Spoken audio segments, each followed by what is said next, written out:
of opinion that it's unfair to the residents to keep these facilities closed. I'll come back to that also in a minute. But we officially designated 2 representatives of the 2 boards, from our board, Giselle Perez, and from the Wenham board, Regina Baker, to try to sort out the issues and devise some criteria on the basis of which we can begin the process of reopening those facilities.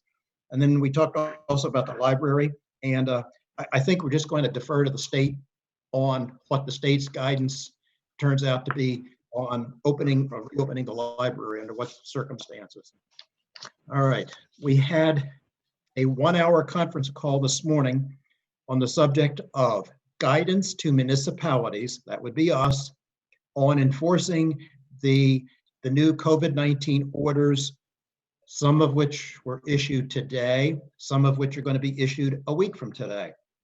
And this was a pretty dense conversation with covering what's permitted, what can individuals do, what can businesses do, how do we enforce these new orders, and the business of escalating enforcement. A lot of questions and answers in that session. I'll just touch on the highlights. The state is reinforcing the notion that staying safer at home continues to be the theme for all of this, all the advice to our residents. Stay safer at home. And there's no change in the guidance on wearing face masks. And that means when you walk out your door, you are not required to wear a face mask unless and until you're outdoors still and you can't stay 6 feet away from everybody else. That's it. Once you go inside of, in the town of Hamilton, once you go inside a business or in a closed space, you got to wear a face mask. The order continues limiting gatherings to no more than 10 people, except in an unconfined outdoor space. And you know, who would have thought that the term unconfined outdoor space means so much? It turns out what they explained to us, these are not unconfined outdoor spaces. You may not have appreciated this. Your backyard is not an unconfined outdoor space. That surprised a lot of people.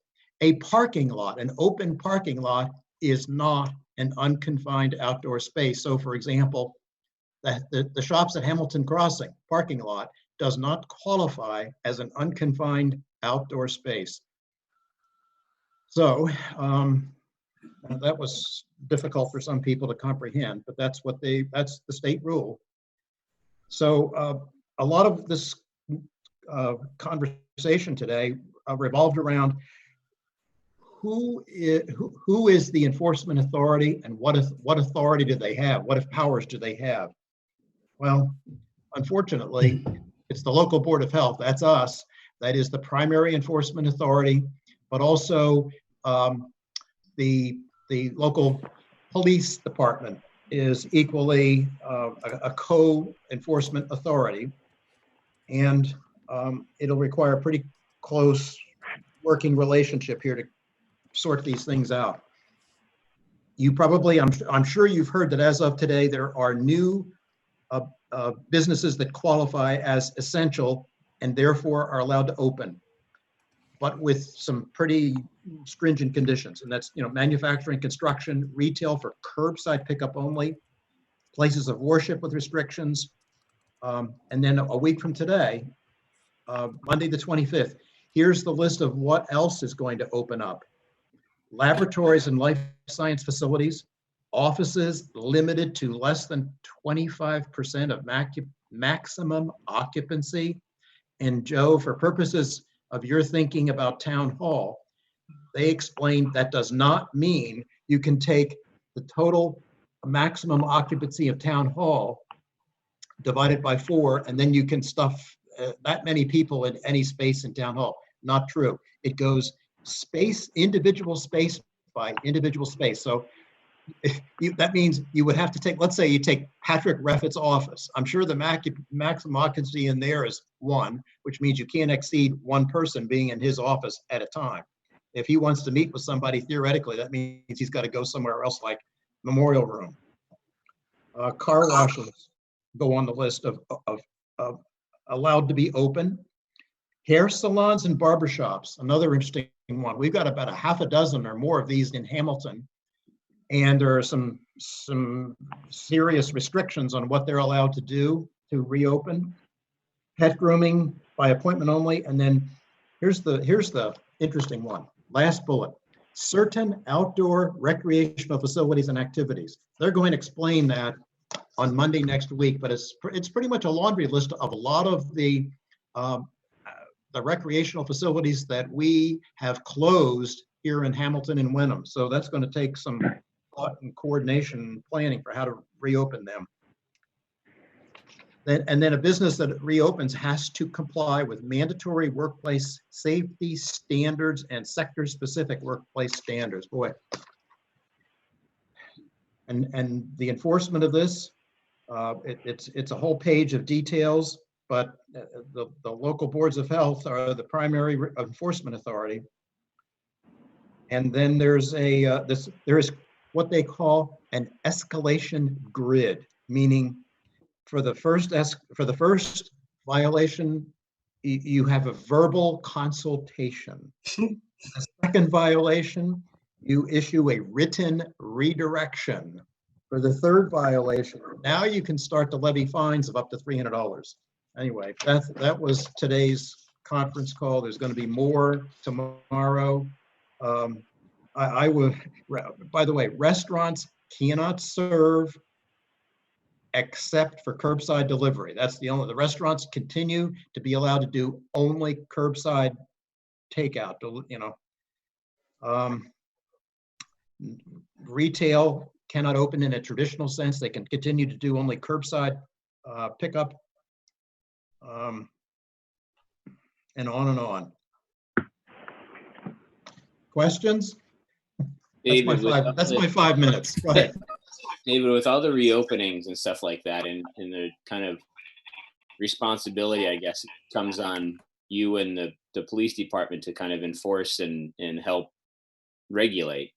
Yes. Has your board had any conversations about trying to, how can I put it, help these businesses that will be opening as far as what the guidelines are? Because, I'm sure some of these businesses are just eager to open again and they're ready to get started, but they might not understand all the government's orders and the procedures and stuff like that. Is there some kind of a cheat sheet or a reach out that the Board of Health is thinking about doing for all these businesses to kind of give them some guidelines?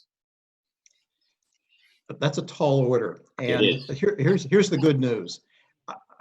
The state continues to try, the DPH continues to try to help each individual type of business with guidance documents.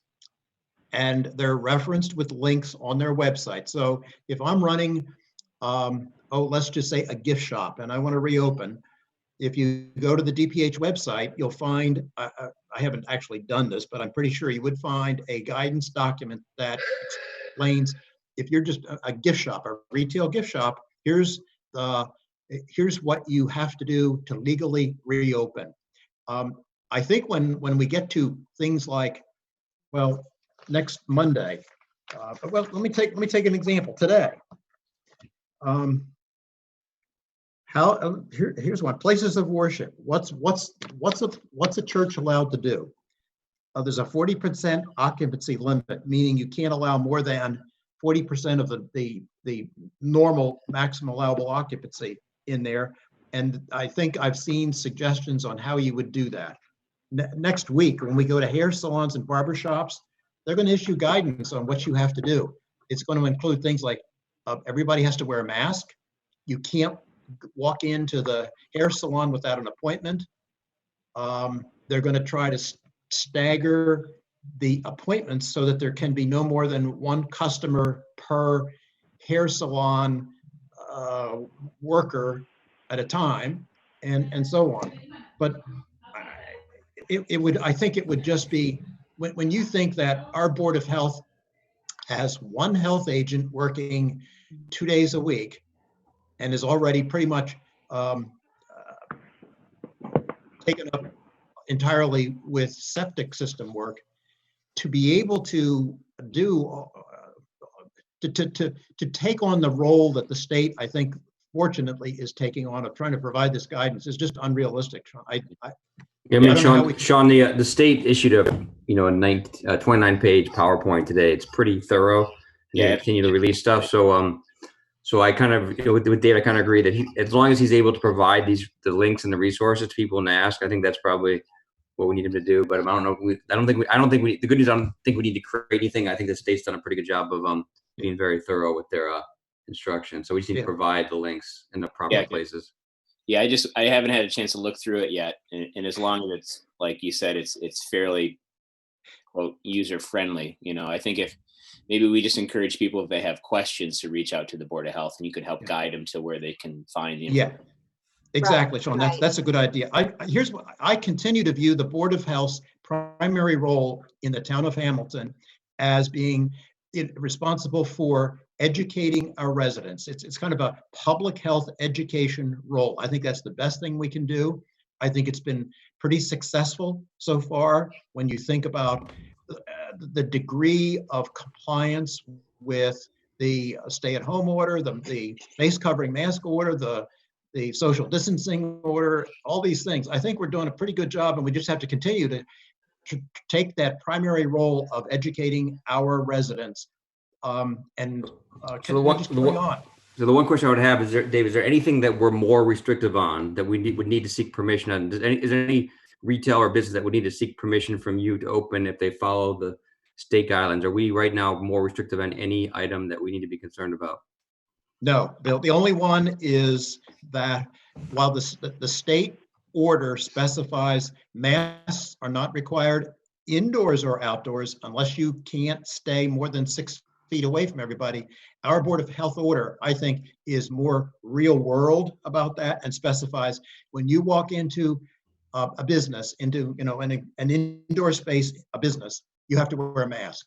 Yeah. That's the only area where we are more restrictive. Okay, I think that makes sense. And David, I will just add that certainly our residents are very responsible, and if they see something that they think is not quite right, they will perhaps call the appropriate person, the Board of Health, and then maybe it would be appropriate to go and take a look. But I think I agree with Bill that certainly our residents are very cautious, and we do have in-depth guidance. Yeah, and Rosie, the state, I think, is very realistic too in pointing out that it is not the job of the Board of Health to put a badge on and go inspecting every business in town and assure that they're complying. It's almost what they say is, in all likelihood, you, the Board of Health, are going to find yourself responding to complaints or concerns expressed by your citizens, your residents, the customers of stores who feel that the business they've just gone into or the office they've been is failing to comply, and they're concerned about it, and so they notify the Board of Health. That's how the state feels. There will be, that's the primary mode of notice of violation and need for the Board of Health to follow up. It's going to be by customer, citizen, resident concerns, complaints expressed to the board. You're not suddenly deputized to go out and inspect every business. The very last sentence in this extensive guidance, I think, Sean, reads like this: local boards of health can request enforcement assistance by call it's expected that police presence will be limited and required only when a compliance issue presents an immediate threat or risk of violent confrontation. Hopefully it doesn't come to that. Amen. Not here. I don't think it would. And I would just encourage and just everyone, consumers and businesses, to be patient and kind. I know I've heard a lot of stories of consumers not being patient and kind with staff at different places. So we're all in this together, and people who are these essential workers with these businesses who are opening again or been open, they just want to do, make their livelihood and do what they can. So, treat everybody nicely.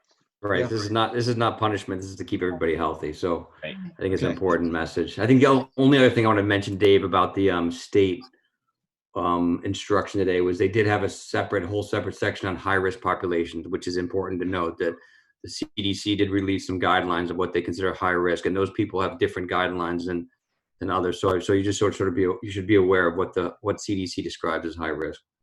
Thanks for the heads up. I didn't realize that. Yeah. Okay. Great. David, finished. thank you very much. Thank you for all you're doing, and to the entire committee. Does anybody have any other questions for David? No, thank you. Okay.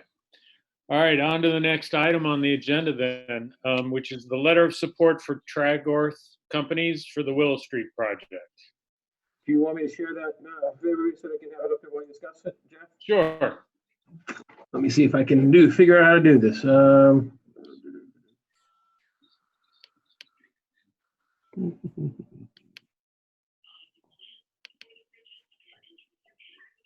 No.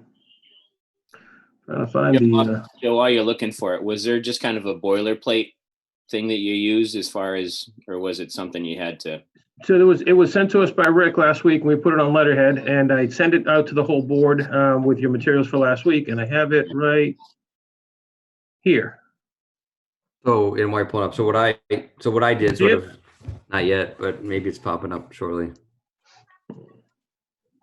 I kind of did the Google search. So I went on their website, looked at their properties, looked at the press releases. It seems I only found positive things. I didn't really see any negative press or negative projects, but I didn't call anybody, I didn't look at references, but it looked like they're pretty reputable and they do some nice work, and work that we would like to see in Hamilton, sort of quality of the architecture and quality of construction from what I could see. Similar. Good. There we go. Should have it now. Yep, we can see it. All right. Yep. So this was sent to you last Thursday or Friday, and pending your discussion, if you took the vote, you could move to vote to have Jeff sign it on behalf of the whole board.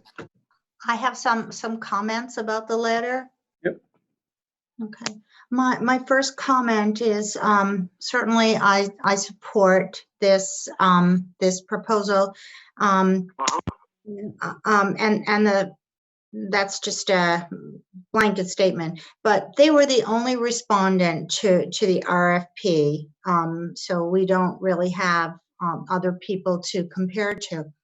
I am a little uncomfortable with a lot of the superlatives in this letter, and I for one would like to see the superlatives toned down a little bit, since we don't have firsthand knowledge of the track record of this company. And again, it's not a disparaging comment. It's just perhaps not quite the degree of enthusiasm that this letter expresses. And if I may, there are 4 edits that I think would be prudent. And the one is in the first sentence. I'm happy to write, I'm writing to express the Hamilton Board of Selectmen's support for Tragorth Companies. I'm not sure that strong support. I think support is an adequate terminology. And then in the second, in the third paragraph, this project will transform an underutilized lot. The lot was a housing lot, and I don't know if I would consider that to be underutilized. And if you're talking about putting high density housing on it, it certainly would be. But I think just taking out the word underutilized will transform a lot. Is an acceptable acceptable terminology. And then let's see, and then there's pardon me while I just find another I'm sorry. Okay, so in the second paragraph, as housing demands throughout our region continue to rise, this development represents I don't know if it's a vital part, but it's a part. It represents a part of our strategy to increase housing choices in Hamilton. And then finally, because it's only in the proposed state here, we don't have the finished product to evaluate these proposed high quality and affordable homes in the last paragraph. And those are the suggestions that I would like to make, the edits. I'm okay with the last one that Rosie said, the proposed high quality. I mean, I agree with that. They're not complete yet. So, you know, we're assuming they're going to be high quality by their reputation and their plans, but I think that's fine. I think I'm fine with staying with the vital part of our housing. I'm lost in the paragraph here, but I do think it's vital. I mean, I think we're trying to get affordable housing in town, and this is a vital stepping stone to moving in the forward progress we're looking for. I'm fine with the strong support and just have it, you know, support instead of the strong support. I don't think that's going to make too much difference in the whole tone of the letter, but that's just my kind of thoughts on it. But yeah, I mean, I'm looking at it from a different angle, that this developer, if you call them a developer, but they're going for funding and support, right? So right. if they don't get the funding support, this project doesn't happen. So whatever we're selling Hamilton to, I don't think we're selling our relationship with, we're selling Hamilton to the state. I mean, this once again, whether or not this is the one of two or three or four, you know, of Right. I don't think that matters. What matters is it's the right solution. It's a solution we've really actually, when we drafted a solution 2 or 3 years ago, what people wanted, this is exactly what everybody wanted. They wanted these small, you know, 20 and less units. They wanted, you know, near downtown, smart growth. They wanted, you know, smaller units for single or elderly. It's just everything that we wanted. So I think that we should, you know, once again, I'm not against making some of these changes, but I just want to make sure, talking to people that do this, that we're not, by making a change, we're not going to put ourselves further down on the list to get funding, because it's really about us getting funding to make this happen, not really about, you know. Right. So I just want to make sure so. Can I just jump in? I worked with David Tragorth on this letter, and this Rosemary is correct. This is a political document, and they've submitted these type of letters in dozens and dozens of projects. I think Russ can attest to, in our discussions with them, they seemingly have a very strong relationship with DHCD, especially this program. So the wording is intentional, and I get Rosie's concerns, but it is a political document. It's basically saying to them, no holds barred, we think this project is a good potential for the town, and we strongly support it. So I think the minor word changes are not going to, you know, undermine that to a great extent. But I just wanted to acknowledge that I worked with Dave on this, and it was really words that he thought and points that he thought were important to make DHCD under the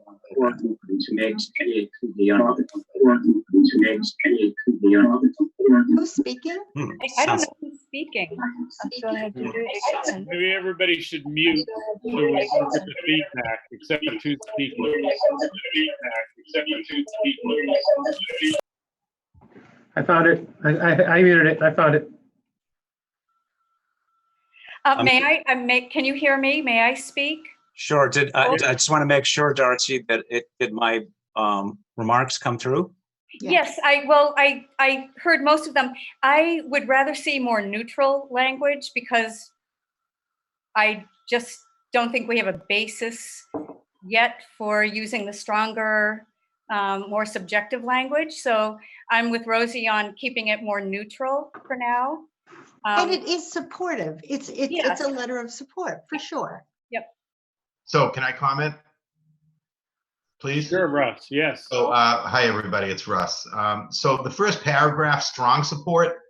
I don't like the word strong, but you know, the BOS has looked at this as a whole and they're supportive as a whole. So it could be full support, FULL. I like And that. I like everybody's on the same page here. Right. The word full. I think that's good. I like the change, and the strong is, it's pretty aggressive. Yeah. But I like your suggestion, Russ. The full support. Well, we're all going to sign it, so it's full support. Right. It's got to be full I mean, support, right? and that's the reality of it all, right? Russ, So Russ, that makes I think we all sense. agree with that change. That was a great suggestion. So Yeah. Yeah. keep going, Russ. Come on. You You're know, 1 for and 4. then, Let's keep going.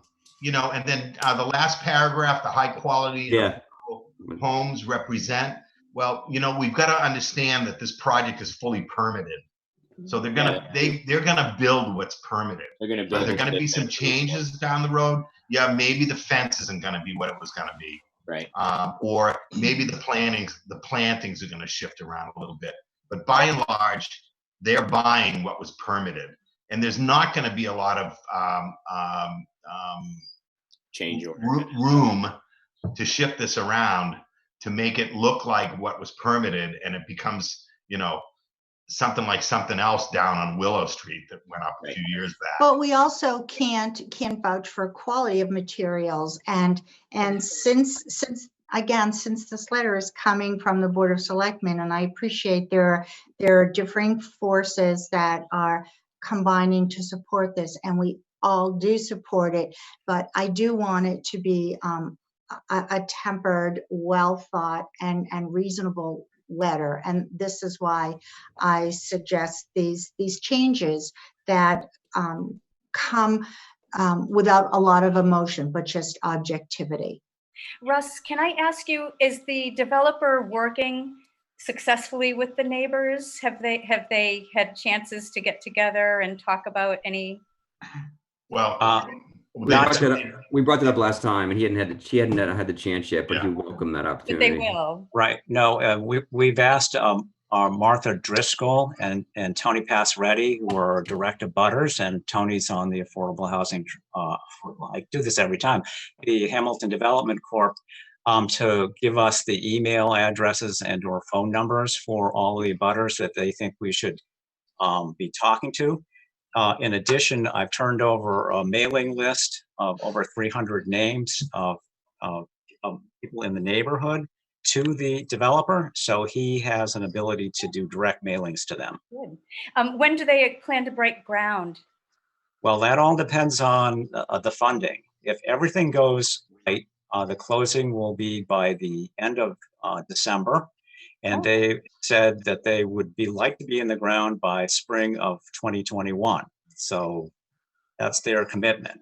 And what's the lead time for a finished product? They think they'll have it done in the fall of 22. 18 months. About an 18-month project. So just to kind of get back to the language in the document, for the last paragraph there, what if we put the proposed high quality and affordable homes representing an exciting opportunity, etc.? How That's about exactly what I suggested. Yeah, I think that the proposed is fine. I mean, and to Russ's point, it is permitted and everything like that. But Right. and to Rosie's point, they're not built yet. So I mean, we understand they're going to be high quality, but I think it's And we expect the approved they or will be. We expect they will be, but I don't want to see us end up with egg on our face. And so I would rather just be prudent about our support. And I'd get rid of the word high. Just say these quality and affordable homes. Yeah, I think that's a good edit. You find that, Rosie and Darcy? I think these proposed quality. Yes, that's fine. That's fine. So I think we're good with full support in the first paragraph. I think we're good with taking out underutilized. I think we're good with taking out high and putting proposed. The only one that I still had the question was that the word vital. So once again, the purpose of the letter is to get funding from the state. We're in a line of limited funds. So does the word vital help us or hurt us using that in this letter? Can I make a suggestion? How about important? No, I like that. Okay. That's a little tamer. Yes, that's fine. Great. Okay. We're good. So would Great. somebody like to make Sure. yes, with those? I make a motion to approve the letter of support to trigger with the amended changes. Second. All right, all those in favor? Sean Farrell, I. Darcy Dale, aye. William Olson, aye. Rosie Kennedy, aye. Jeff Hubbard, aye. Great. Thank you. Good right. discussion. Thank So we- you. All Now right. that's full Thank you, support. guys. Okay, there we go. All right. On to the next item. Letter of support for the Hamilton Wenham Regional School District 1/12 budget request. Try and share this one now. Hold on.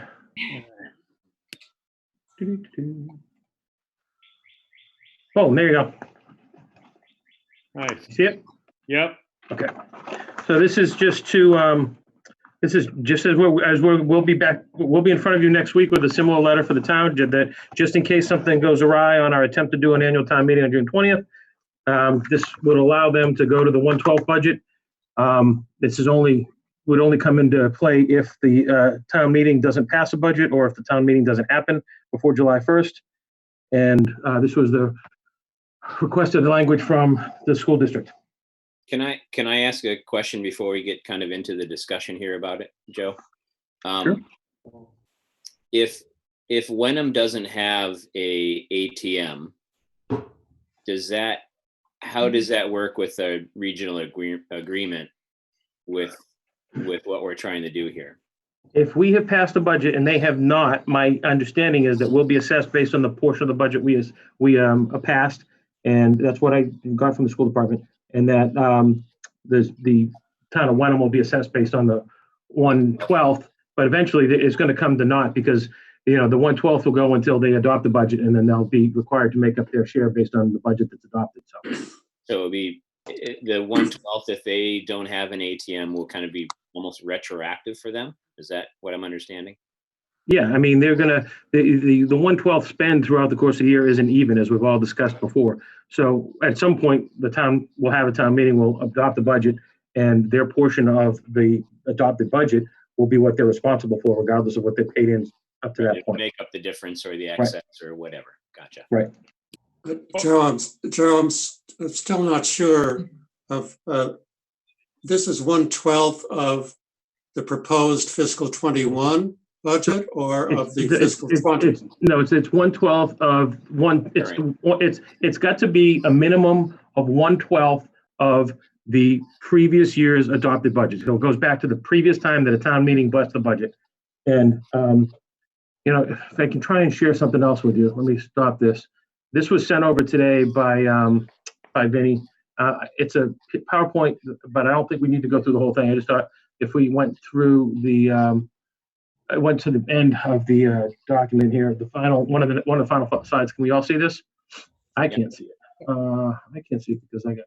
So if you see here, what Vinny said was the difference for us would be if we wound up in going to the alternative, the 1/12 budget, then we would save initially in our assessment a total for the whole year of $61,888. So 1/12 of that savings and the first time we get an assessment for July. And then again, once the budget adjusts and once we've adopted a budget, we would adjust to what the new budget amount would be, and the school district would be made whole. So there's on an annualized basis, there's a total difference between the 1/12 budget for 12 months and the statutory budget that's being proposed of a total of $62,000 So for the year. if I'm looking at, and maybe I'm misunderstanding, or maybe I am understanding, is the kind of deficit or savings, or what I should say, the savings of 61,888, Wenham would make up, and that it would kind of. It's a shift, right? Because it's just a shift in money that we were supposed to pay for, but Wenham has to pay for because the budget wasn't passed, and then we have to pay them back later, right? Is what I'm hearing. I think it might have to do with the enrollment and stuff as well, given what it was last year, what it will be this year, what their share of the budget was based on how they adopted the budget and had their override versus what we did. So the number gets convoluted. It's a mild change, but once the new budget gets adopted, we get it back. So. Yeah. All right. So this is just a backup plan in the event. Sean, do you know something? Did I miss something about when? Sean, do you know something? Miss something about when? Sean, do you know something? I'm sorry, Jeff. Could you ask that again? I'm getting a lot of feedback Yeah. on my end. Can everybody mute themselves? Yeah, I just muted the person who was responsible. Okay. So this letter, first of all, is just a backup plan in the event that Wenham doesn't either pass their budget or hold their meeting. And I was just curious, Sean, have you heard something or did I miss something about Wenham potentially not having their meeting? I had heard that they're maybe considering not having annual town meeting and doing a fall town meeting. But I don't. Maybe Joe can shed some light on that. But and I think to your point, Joe, I think, or Jeff, I'm sorry, is that if the budget fails, they move to the 1/12th, or if they move to the 1/12th, they move to the 1/12th, depending. I mean, it's kind of a backup, like you said. Yeah. As far as Wenham goes, I think that the Board of Selectmen is still trying to determine what they want to do. My understanding from talking to Anthony, I did not talk to him today, probably for the first time in a couple of weeks, but they still hadn't made up their mind. They were still considering their options.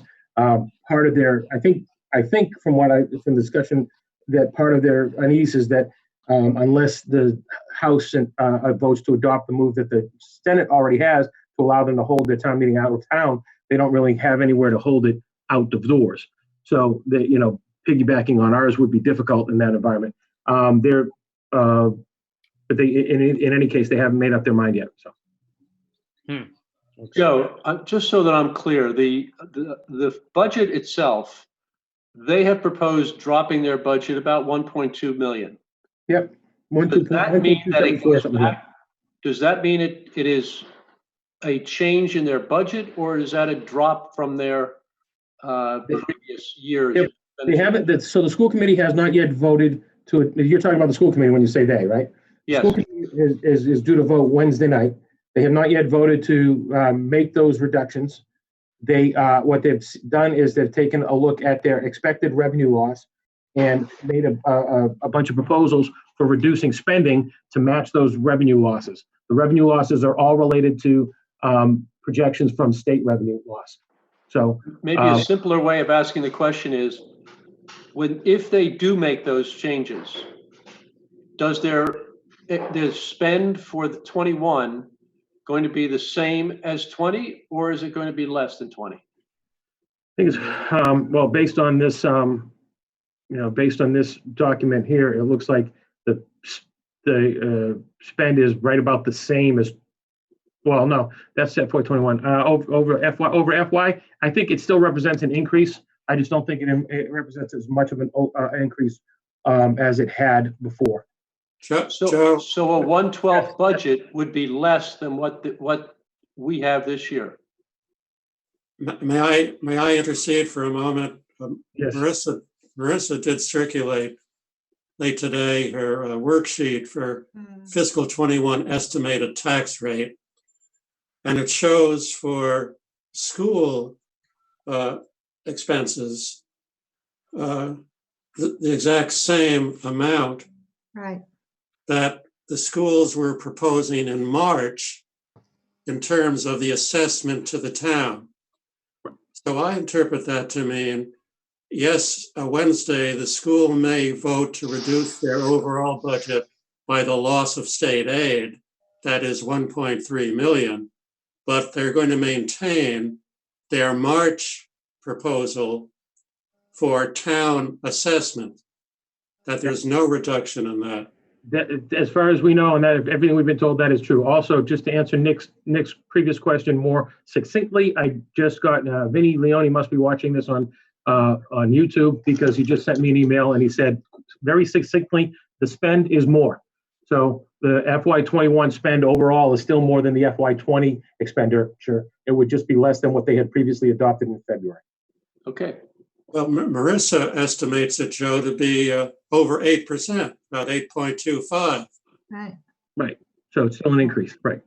We're going down by X percent and they're going up by 8.25.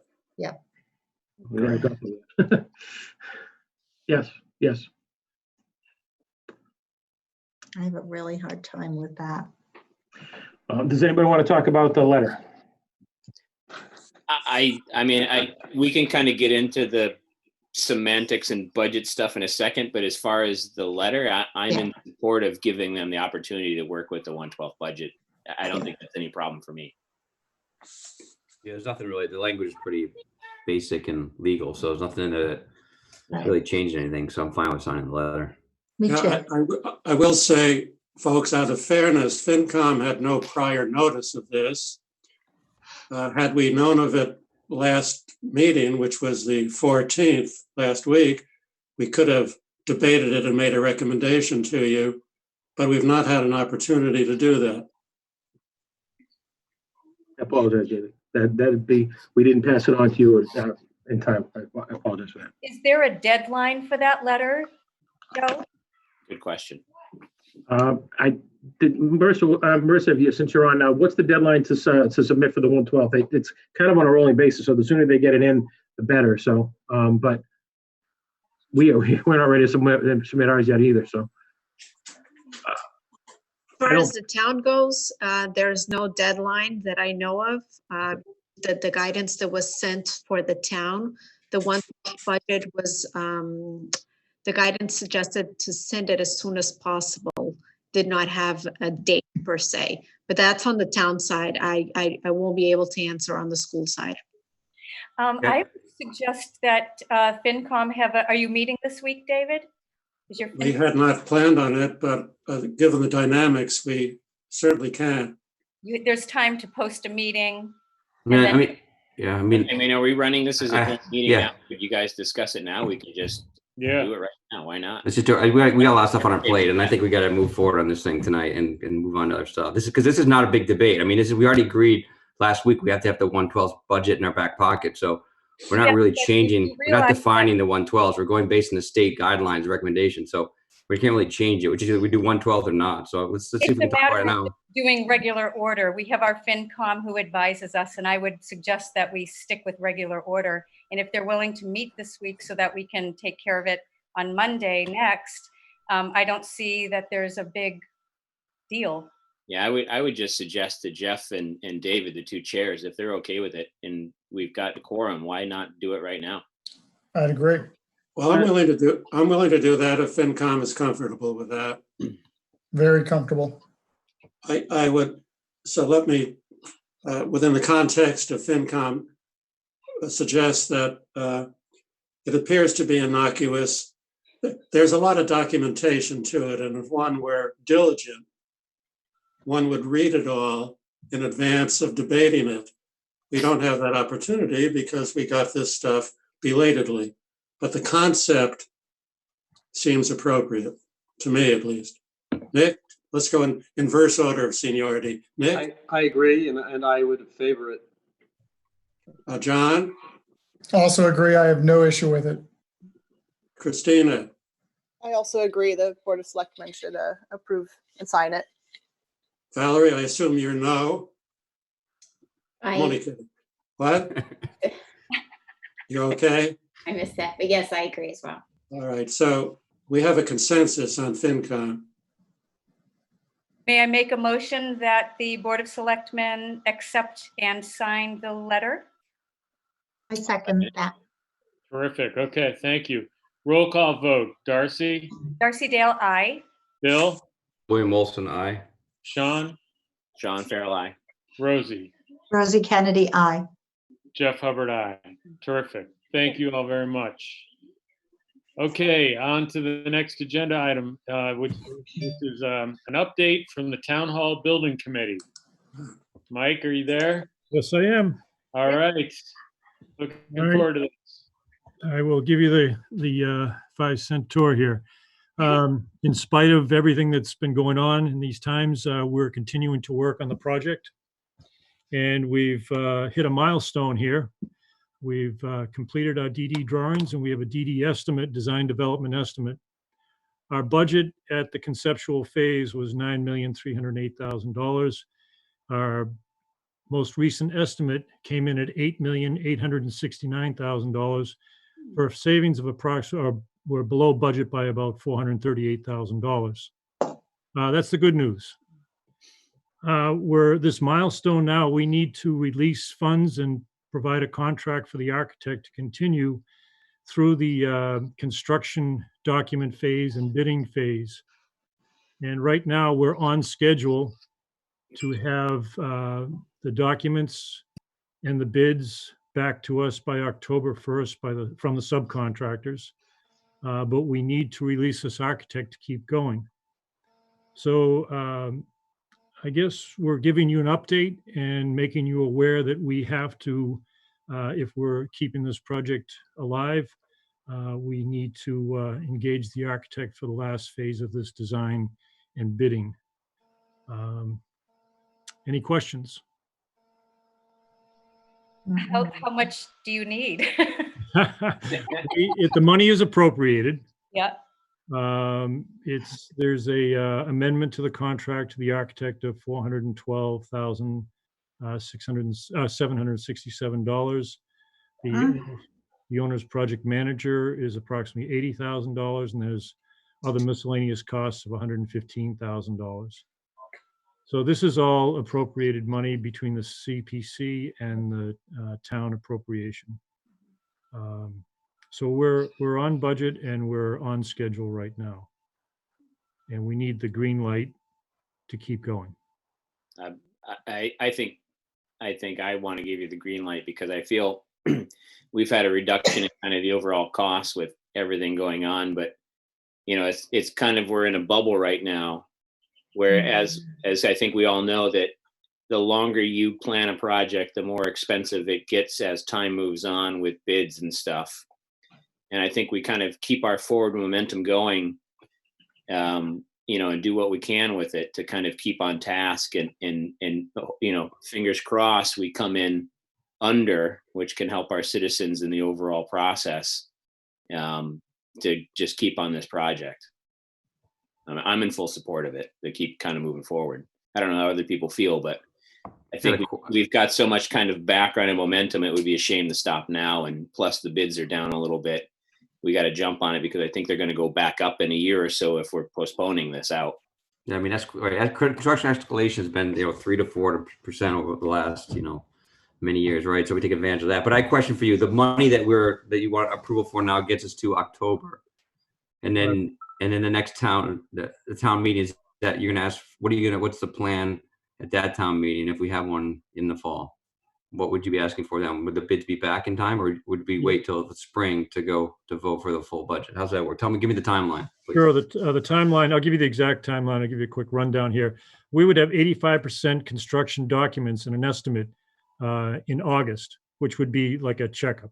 So then we would have 100% construction documents and bids back by October 1st. So we would have hard bids from subcontractors and general contractors in our hands to see exactly what the cost of this project will be. So if we were to have a fall town meeting anytime after October 1st, we should be able to report back exactly where we are and what the cost of this project will be, up or down, or whether they remain the same. Right now, we have a schedule to get us to October 1st with bids in hand. Thank you. That's great, Mike. That's excellent. Joe, Joe, you want to give us any context here, Joe, or you've been silent on this one, but you usually have good thoughts on this. Yeah, I think that given given where you are in the process, if you're going to pursue this, then it makes sense to continue. The town meeting has approved the spend to get us through development of bid documents and going out to bidding, so that we would have an actual price to ask for to figure out the financing of it down the road. This is just continuing what town meeting's will was in the fall. And if we didn't spend this money on this, it's not like we could spend it on something else, right? Right. So appropriated specifically for this. There is a percentage of this that has to be put out on a bond, but that was all contemplated at the special town meeting when it was approved. And if you don't do this now, then you'll definitely be putting the project back. I do think that Bill, you could probably talk to this better, or even Russ Tenzer, but given what's going on in the economy right now, this is probably a good time to be trying to go out and get bids between now and next spring. And that would hopefully help us out. And maybe when we actually go, there might be even a little bit more savings than the $438,000 that they're recognizing right now. There's probably a little correction right now, and probably Right. good correction right now in the market. So I would agree. So I also will, whatever formal approval I would give that as well, from my opinion. And I would say, Mike, as I've said to you before, that FinCom is fully supportive of your efforts. Unless I hear to the contrary, nothing's changed, and FinCom will continue to support your efforts. Thank you, David. Just to be sure, I don't necessarily think, this was approved by town meeting. It's already been set in motion. We have contract documents that can be extended.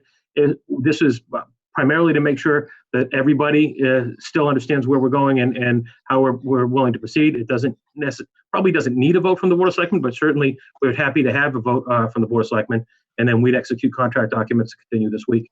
I wanted to make sure, but there has been so much change. There is uncertainty. So we wanted to make sure, Mike and I both talked about it. We wanted to make sure that everybody was well aware of where we stand right now at this moment in time. Our recommendation is to move forward. If you support that, you can just tell us, yeah, we support that, and we'll go ahead and keep working.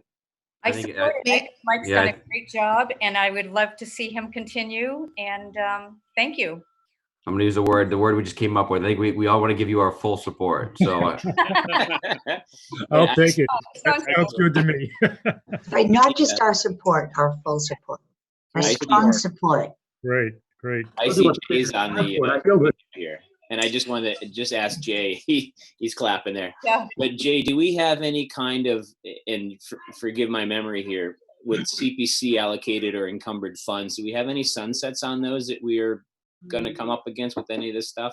No, we pushed the sunset clause for the CPC funding that we're working against now a couple of years. So no, we're not anywhere near that. Okay, good. If I could just ask a question about the funding. I did hear Michael say that the funds have been appropriated. I'm just wondering if this is, if you're referring to the fund if you're referring to the last vote that was taken on the $467,000, and if that's what that is, the funds are not available yet. That is funds, that was actually an authorization to borrow. We haven't borrowed those. We were waiting for a timeline. And then I just asked, I had asked Tim a while back to just when he thought that the funds were going to be needed to give me a heads up, because we need to borrow those funds. That's correct. I did check in with you. Marissa, any kind of bonding schedule for that kind of stuff, or is it whenever we need it, or we got trying to do other bonds at the same time? For this particular case, because we don't really have any other project, I would suggest to just do a short-term borrowing, which we would just pay interest for a year, and then eventually if we have additional projects, then we would do a long-term borrowing. I just don't know with everything going on now what the timeline is to do a short-term borrowing. Right. So, I mean, I can definitely double check with bond counsel and our financial advisors on that, but I just wanted to be clear that those funds are not yet available. They were authorized as a borrowing at town meeting, but they still need to be borrowed. Right. And just as kind of a side question, as far as interest rates and stuff like that, I know the feds have dropped them a bit. And is it the same with municipal bonds? Is there a similar drop in interest rates? They're pretty low right now. There was a lot of uncertainty, and I know that our financial advisor was talking to the treasurer collector a couple of weeks back. I really haven't heard any big changes. At some point, they thought it would be more difficult for the municipalities to go out to bond. But I don't know if that's the case, to be honest with you. I can't really tell you how things are going. Right, something that Moment. I wasn't really thinking that we would be borrowing soon, but I can definitely reach out to them and see what the timeline is to do a short-term borrowing. One last thing on this project, we haven't put any money in it for the issues that are going on today. But what we have is we've looked at other projects and what the costs are, and it seems like most of most of the construction projects are requiring pretty heavy documentation of staff, workers, people dropping off materials. That documentation is done on a daily basis, both in and out of the projects. So we weren't adding money for this. We don't think it's we don't think it's a large cost. We think it's a pretty small management cost. So there may be some uptick for that, but we think it's manageable. Mike, I drove by the Essex project, their new emergency center building, and I noticed that they had to have an outside utility sink for washing hands. Yes. Really? What they do now is my son's doing the Addison Hospital up in Gloucester right now, and that's been ongoing throughout this whole crisis. And what they do is they take temperatures, they do a survey in and out of the project on each member. Wow. And they watch the health of these people pretty closely. There's a lot of restrictions on where you can go with or without a mask. They watch that, and also wash downs, things like that. So yes, you're right. There's little things creeping into it, but I think it's all manageable. Okay. Okay. Great. Well, thank you very much, Mike. Does anybody have any other questions or comments? You feel like you have the right direction you need, Mike, from us? Yes, I do. And as a reward, I'm going to forward a nice rendering that the architect did of the new addition. It actually is very impressive looking. And I thank everybody for your help in getting this, or continuing to get this project underway. And we'll do a good job, and hopefully be back to you with more good news in August. Great. Thank you. Thank you, Mike. Thanks, Jay. Thank you, Jay, for being here tonight. Mike, is that document in the Dropbox? I saw an update today. Just sorry to keep you. The schedule is there, the estimate, the drawings, but the renderings are not there, but I will get them posted for you. Perfect. Perfect. Thank you so much. All right. Thank you. Thank you. All right. Okay. On to the next item. Finalize the fiscal year 21 budget proposal. Okay. So, Yeah, we got another document we could try to share here with you. Hold on. Marissa completed this today. Where is it?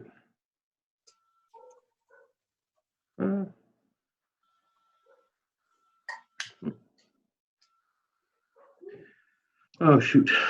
Marissa. Here we go. Got it. There we go. Can you all see this? Yep, I can. So this is the 2-page summary, budget summary that we usually work from. If the second page, we go down this end of the second page, you'll see that, we can go through a little bit of this. Based on the reductions in town spending that we made, you'll see that in FY20, we had $13,860,858 in the budget. Originally for FY21, we were proposing a $14,090,000, $249 budget.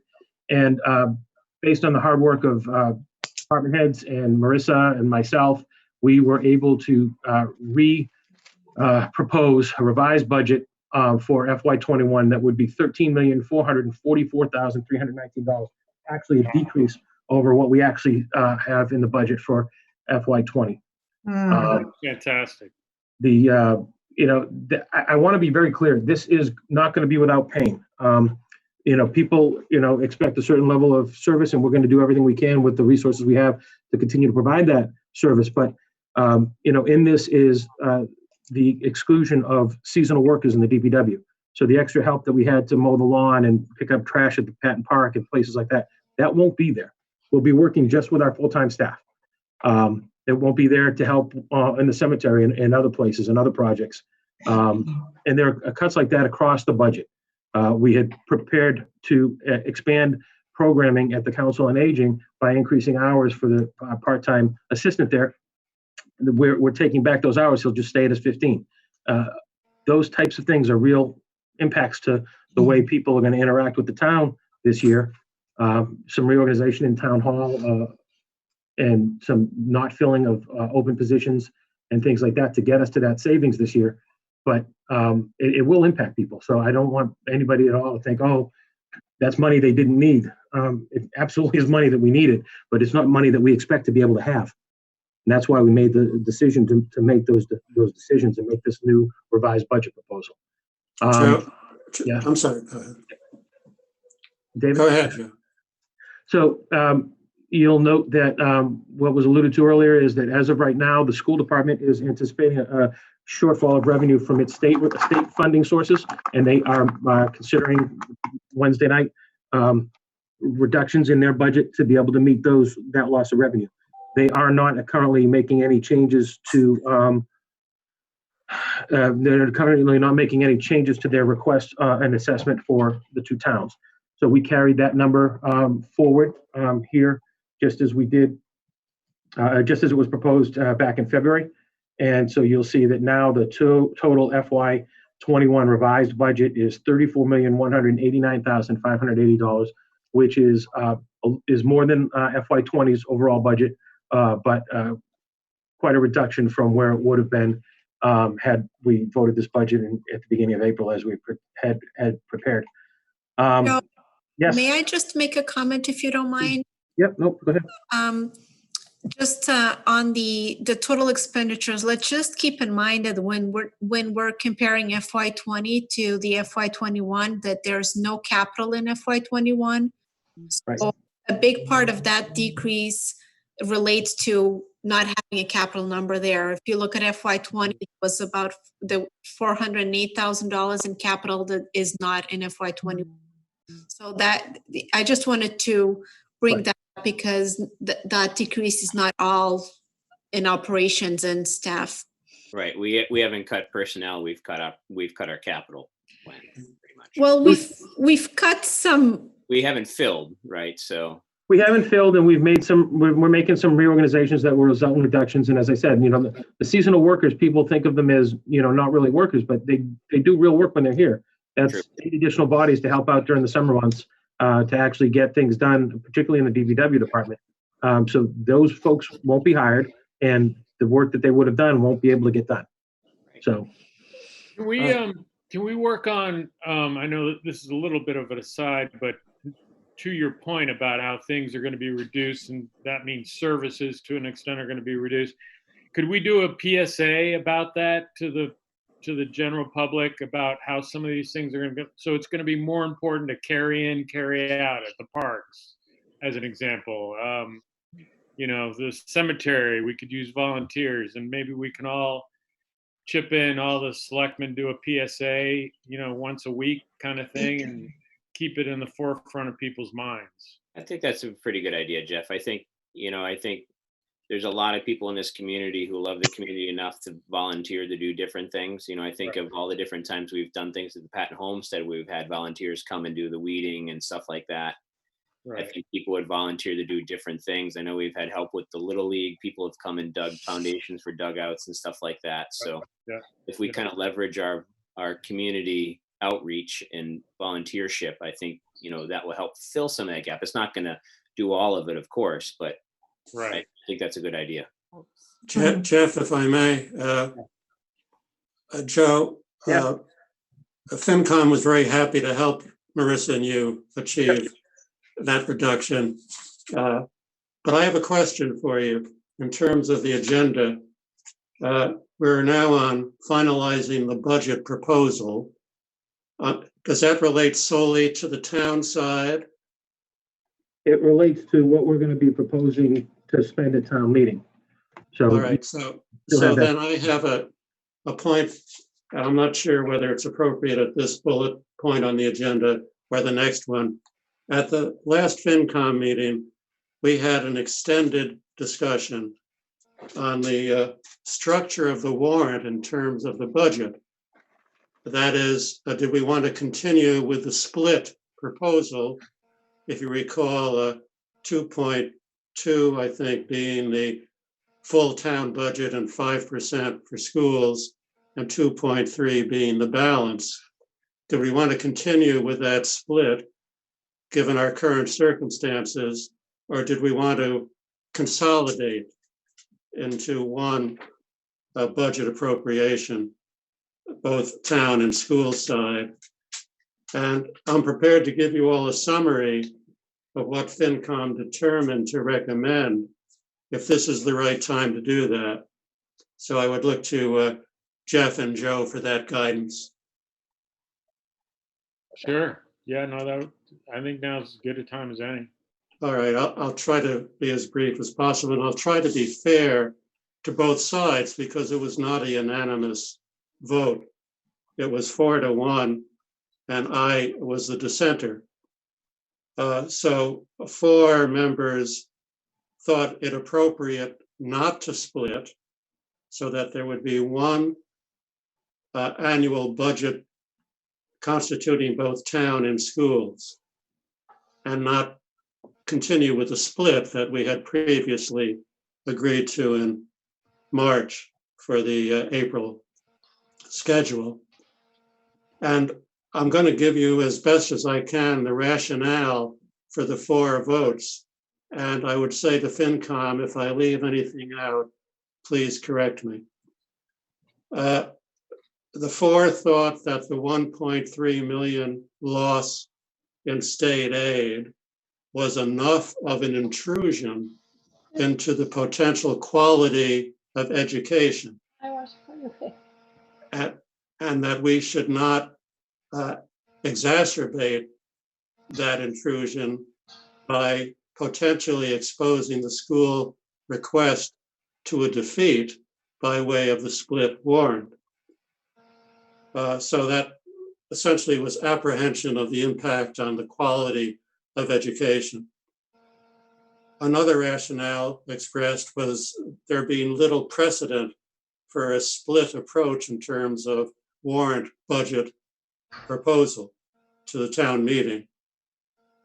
Another one was it would be too confusing to town meeting members. Another one was they thought, the 4 members that is, that our goal was to streamline the process for this ATM, and a split will engender debate. And then finally, there reasonably foreseeable will be a motion to consolidate, as occurred 2 years ago. And if that carried, then we would have debated for naught. So have I left anything out? David, I think you did an excellent job summarizing that. Thank you. So I would like now to Let me just add, let me just add, I hope that if anyone's listening to this and wants to know the reasons for FinCom's decision, then they should check out our minutes or the recording of that meeting. Do you think I left something out, Christina? No, nope. But Thank you. I just don't want that to be the total amount of it. The reason for my opposition to that position is as follows. FinCom and the Board of Selectmen have been in lockstep in terms of repeated efforts to get the school committee to be responsive to a restraint in terms of year-to-year budget increments, seeking collaboration in that regard. But there's been little collaboration until this year.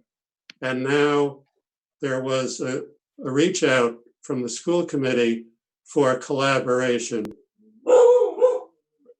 given the $1.3 million state issue.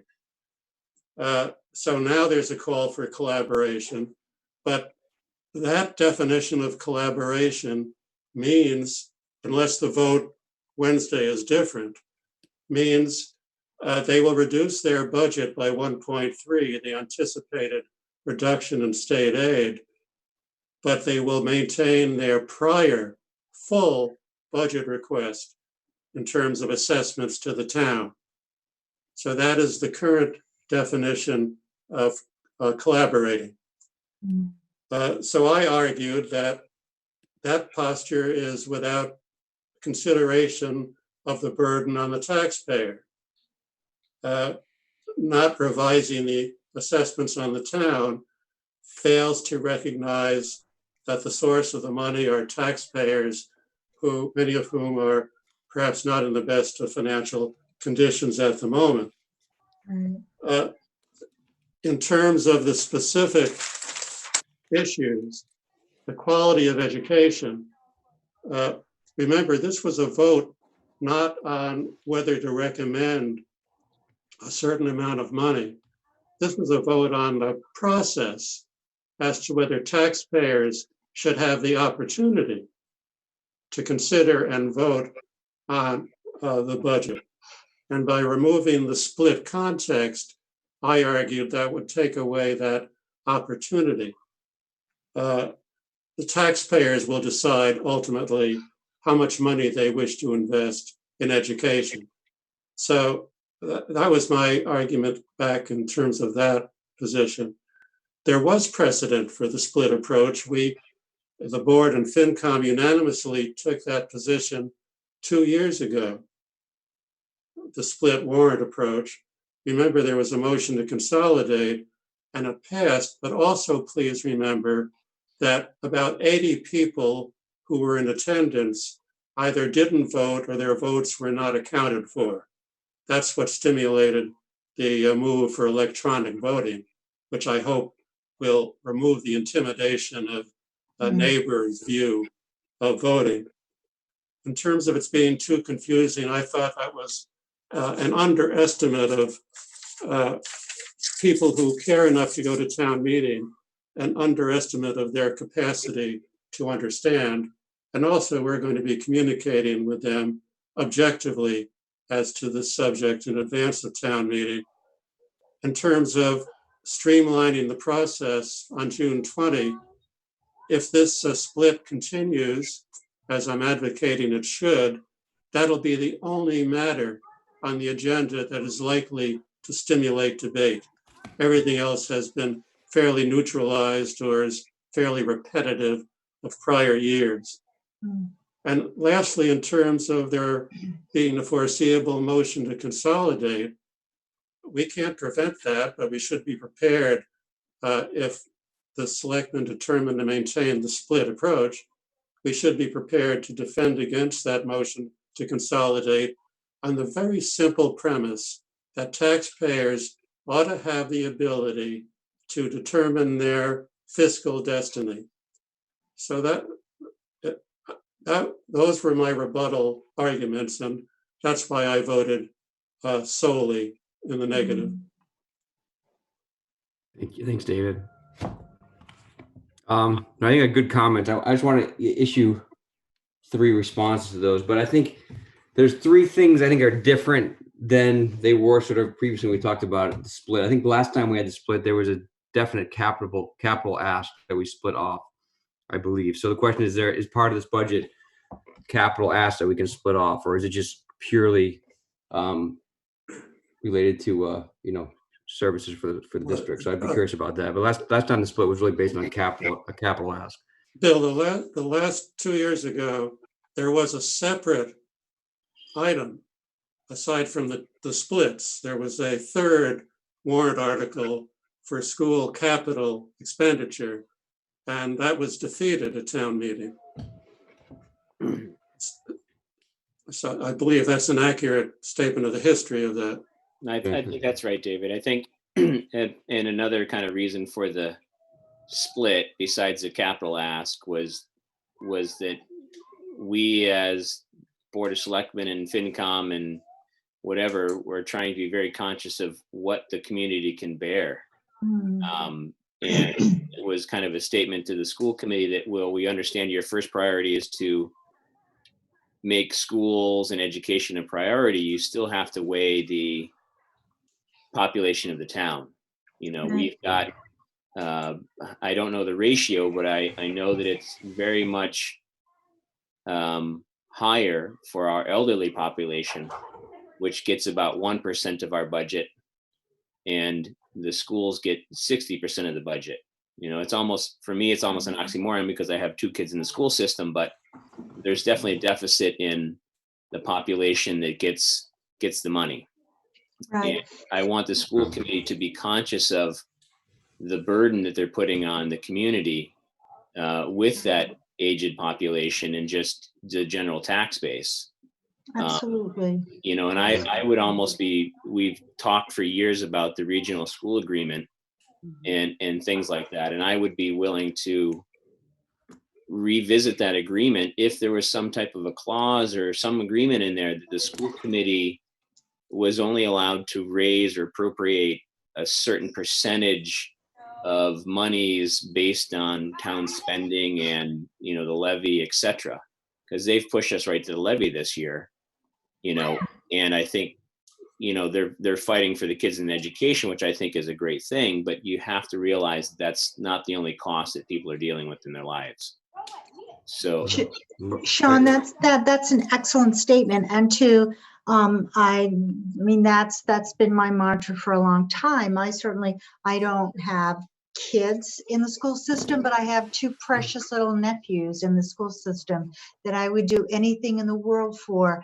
But our job is to think about the entire community. And right. One statistic I wanted to share with you folks is in the Boston Globe about a week ago or so, there was an interesting data sheet about percentage of job losses on a town by town basis. So thinking about jobs and how are people going to afford this, Hamilton has had, at least at the height of this pandemic, about a 20% unemployment rate with this. And so that's a big factor when we think about the budget and people's ability to pay and the quite significant increase in the taxes. So I hope that when we think about this budget and the school committee as well, that they will take those things into consideration. And Sean, I think you said that just very, very eloquently, and I support everything that you said.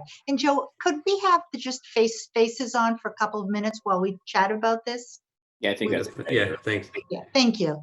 Yeah, Rose, I had two other points, but in terms of the challenges, so not that I'm against the split, but the challenges I think we have with the split this year, and I have my notes here, but one is that, we are just hired a new superintendent, right? And so we hired an interim superintendent last year who spent the entire year working on the budget. So our school district really took very little steps forward because the superintendent spent she did a great job with it, but she spent almost the entire year working on the budget because we started her out with the deficit. Now we just hired a new full-time superintendent, and a challenge of how much we want to handcuff that aspect of what we hired and what we sort of what we sold her as what our priorities was in the school district. Number two is that a huge amount of what we spend in the school district is out of district expenses, which we don't have any control out of.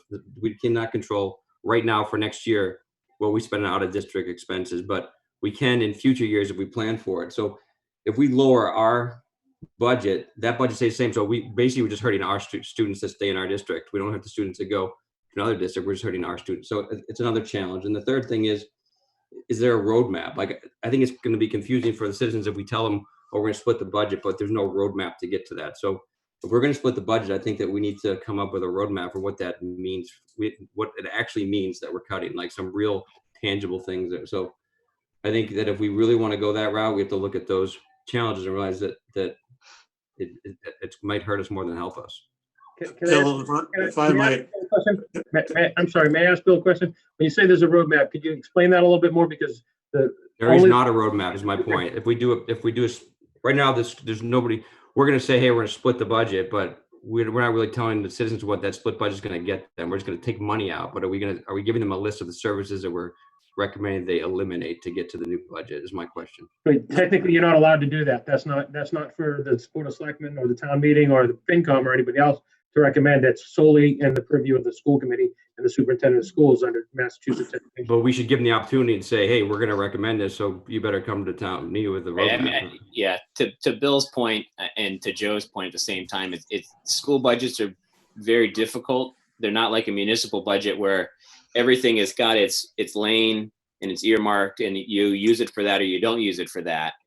The school budget is, we write them one check and they use it as they please. Hopefully it follows their budget guidelines that they've used, but they can shift and move things around as they see fit. And so that's where you get into that sticky wicket of trying to say that you can't spend money on this, but you can spend money on this. As a town, we can't say that. It's the school committee and the administration's priority or prerogative to do what they want with that money that we give them. I mean, it's a good and a bad thing, you know.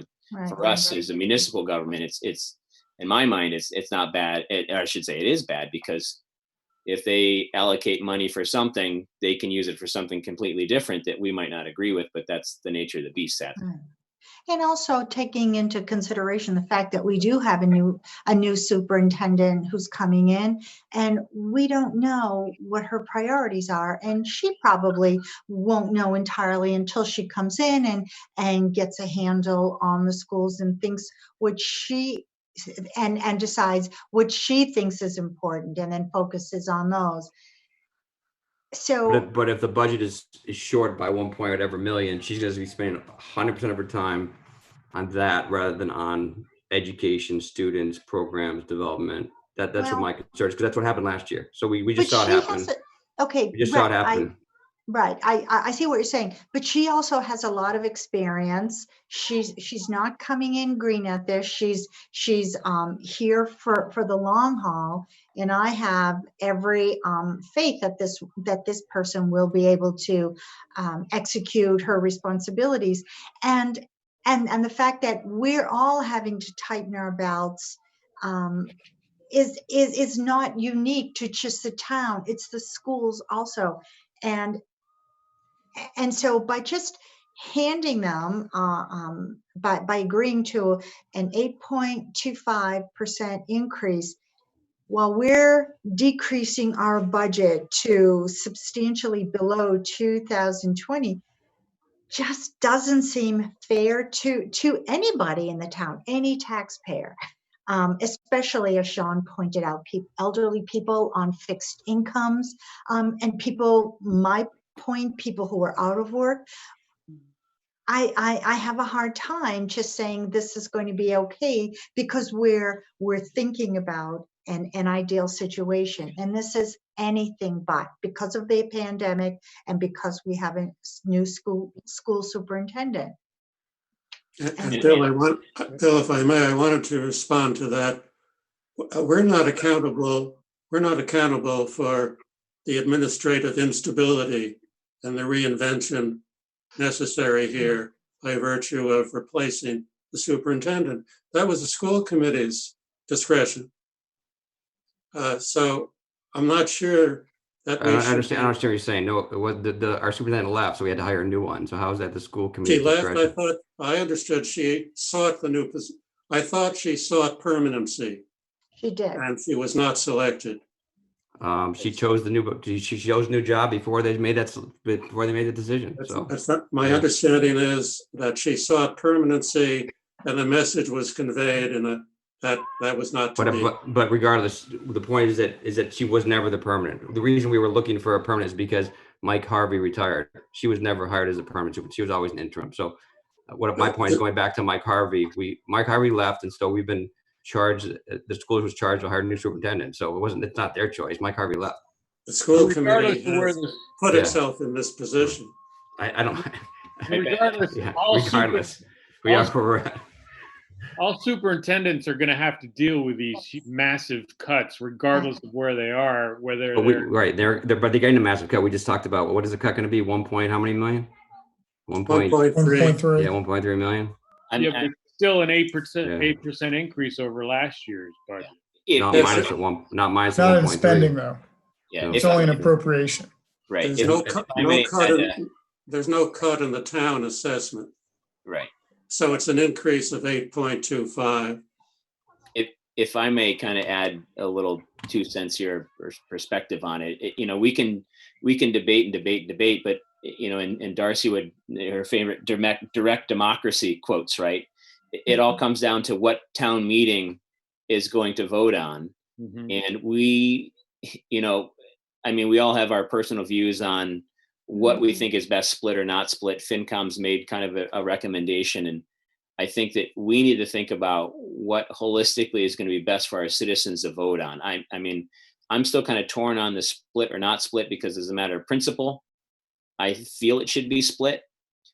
But with the timing and the state that we're in now, I understand the argument for having it just be one thing, but we need to make sure that whatever we're presenting at town meeting, recommending or not recommending it, is we want the citizens to be able to vote on it and pass what we're proposing, or at least what the school committee is proposing. And, I think we got to think that in perspective of what's going on with the times. I'm really torn on either way, a split or non-split. And I kind of agree with David on a lot of points, but. Sean, may I make the further point? Yeah. That if this is consolidated and the taxpayer decides that they don't want to fund 8.25 increase for the schools, and they vote down the one article, right, then the town is postured as not having an approved budget. Right, and that's my worry, is that I'm leaning more towards the split, because I think that the taxpayers, when they see that amount of increase, even with the deficits that we'll be facing and the climate we're facing, that it won't pass, and that's my worry. I want to be supportive of education, but at the same time be fiscally responsible. It should go hand in hand, but unfortunately, in our situation, it's not.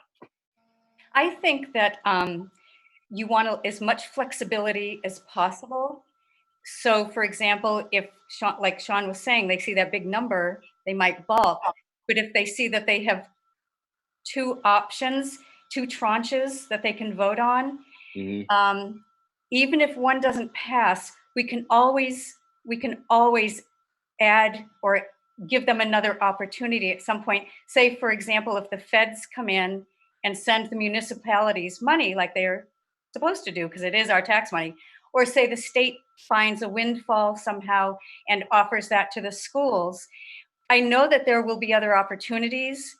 So I think if we give them as much leeway as possible, I am in favor of the split, and then also knowing that there are maybe opportunities in addition to that for even more money from the state and from the feds. Yeah.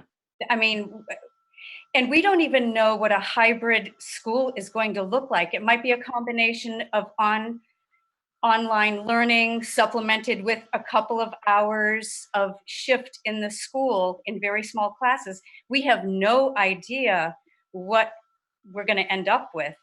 So I think we should keep as much flexibility as possible and try to eliminate any possibility of a failed budget.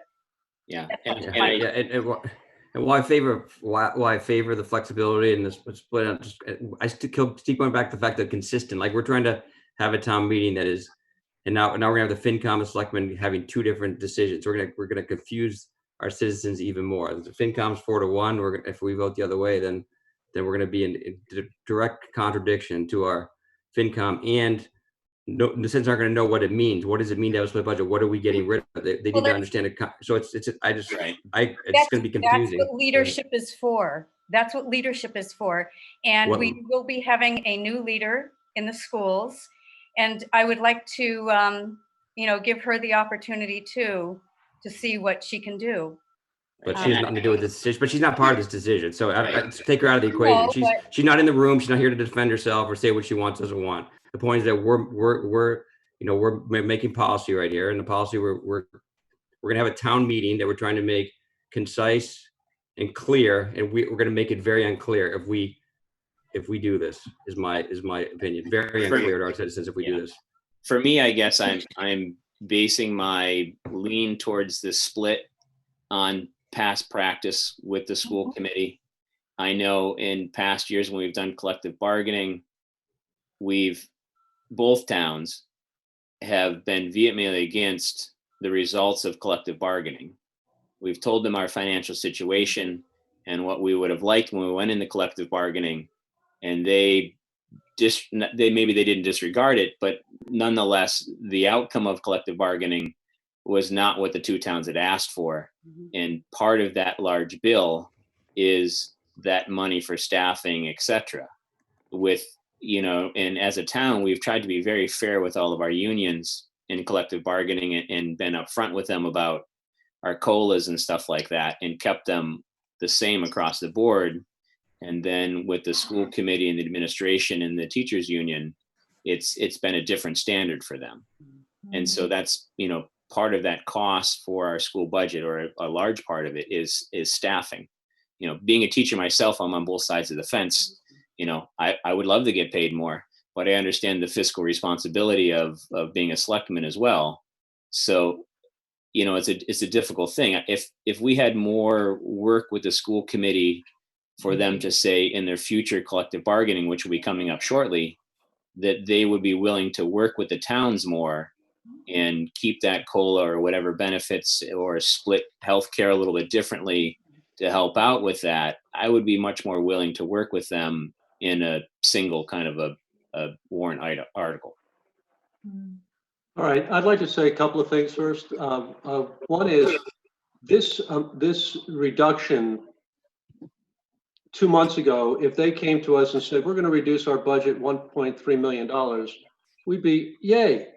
We'd be all very happy about that kind of a reduction. Now they've done it, and they've really impacted their services. And they're going to impact their services in multiple ways. The other thing is that and so I don't want to go back to them and say, yeah, we want to impact that more. The other thing, though, in the long term is that they have now committed themselves. They can work with 1.3 million less. And we can use that in future years, next year particularly, to say, we don't want that increase to be, even if you get a state aid, you cannot have that, we will not give you that increase. And I think we have a better position to do that instead of trying to really smother them this year, because it's going to be tough to say to them, nah, 1.3 is not enough. We want you to cut out 2 million. And that's arbitrary. It's a lot of money. I mean, I agree with you, Nick, but what's their incentive to not just ramp it up again and ask for more like they have in the past? Well, then that's when we come back and we have grounds to stand on. You've already cut it. No, we know you can live without it, number one. And number two, we're going to split the budget, and we have a good argument to the citizenry that they can do that. I have a related point, which is I feel like if you did have the split budget, and this might have been the roadmap that Bill Olson was talking about, it seems to me that you need to have both options need to be reasonable. So your first warrant article appropriating the amount for the town budget and some amount for the school budget.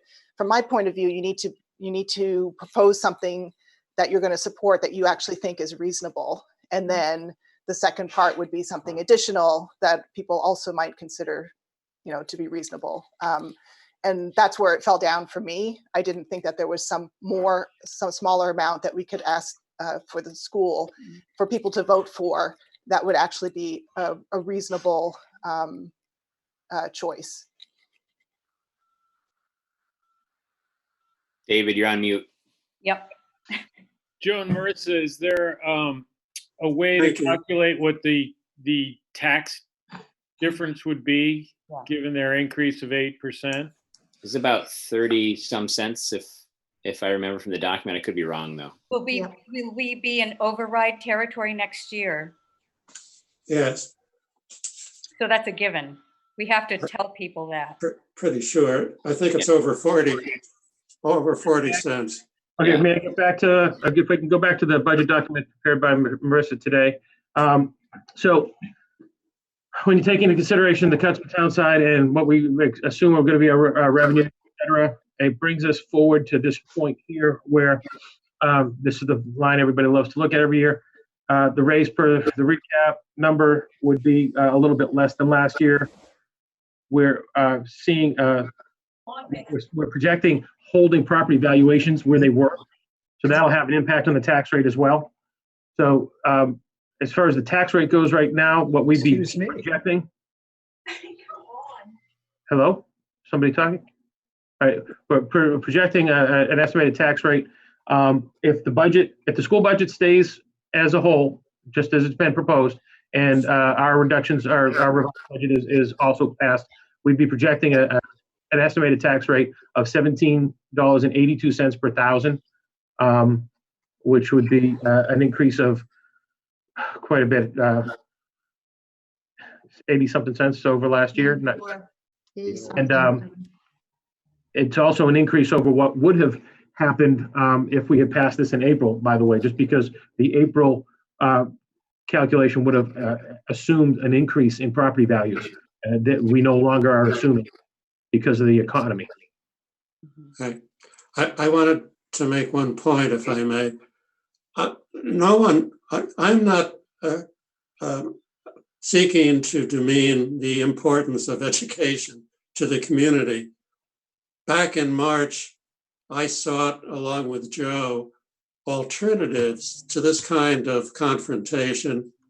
I spoke of perhaps approaching the school committee, saying, look, we won't split it this year. If you will agree that for fiscal 22, you won't seek more than X percent. And that was negotiable, what X percent was. And that apparently was a non-starter. And I'm speaking about Sean's suggestion about bargaining. It's clear, is it not, folks, that but for the virus and the state reduction, there'd be no change in the school budget.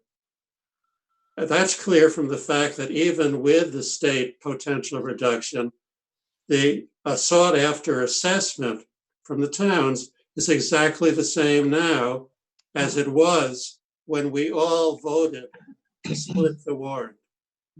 Right. I remember back on those meetings we've had with them and seeing Wenham sit there and say, please, please, please. And they, didn't change anything and went ahead with it. And it's the same, up until this point was the same this year for the most part. Yeah. It's disturbing that they act like the attitude is that they're somehow detached entirely from the towns. And I feel very distressed by their unwillingness to bargain about this, understanding that times are difficult for everybody. Right. And it goes back to my kind of annual plea to them about OPEB. OPEB and other things. And for years, we've pushed them to have some type of a capital plan in place. And I think it was last year or the year before when I had said, you still don't have a capital plan. They said, no, we have a plan. It's a list. A list is not a capital plan.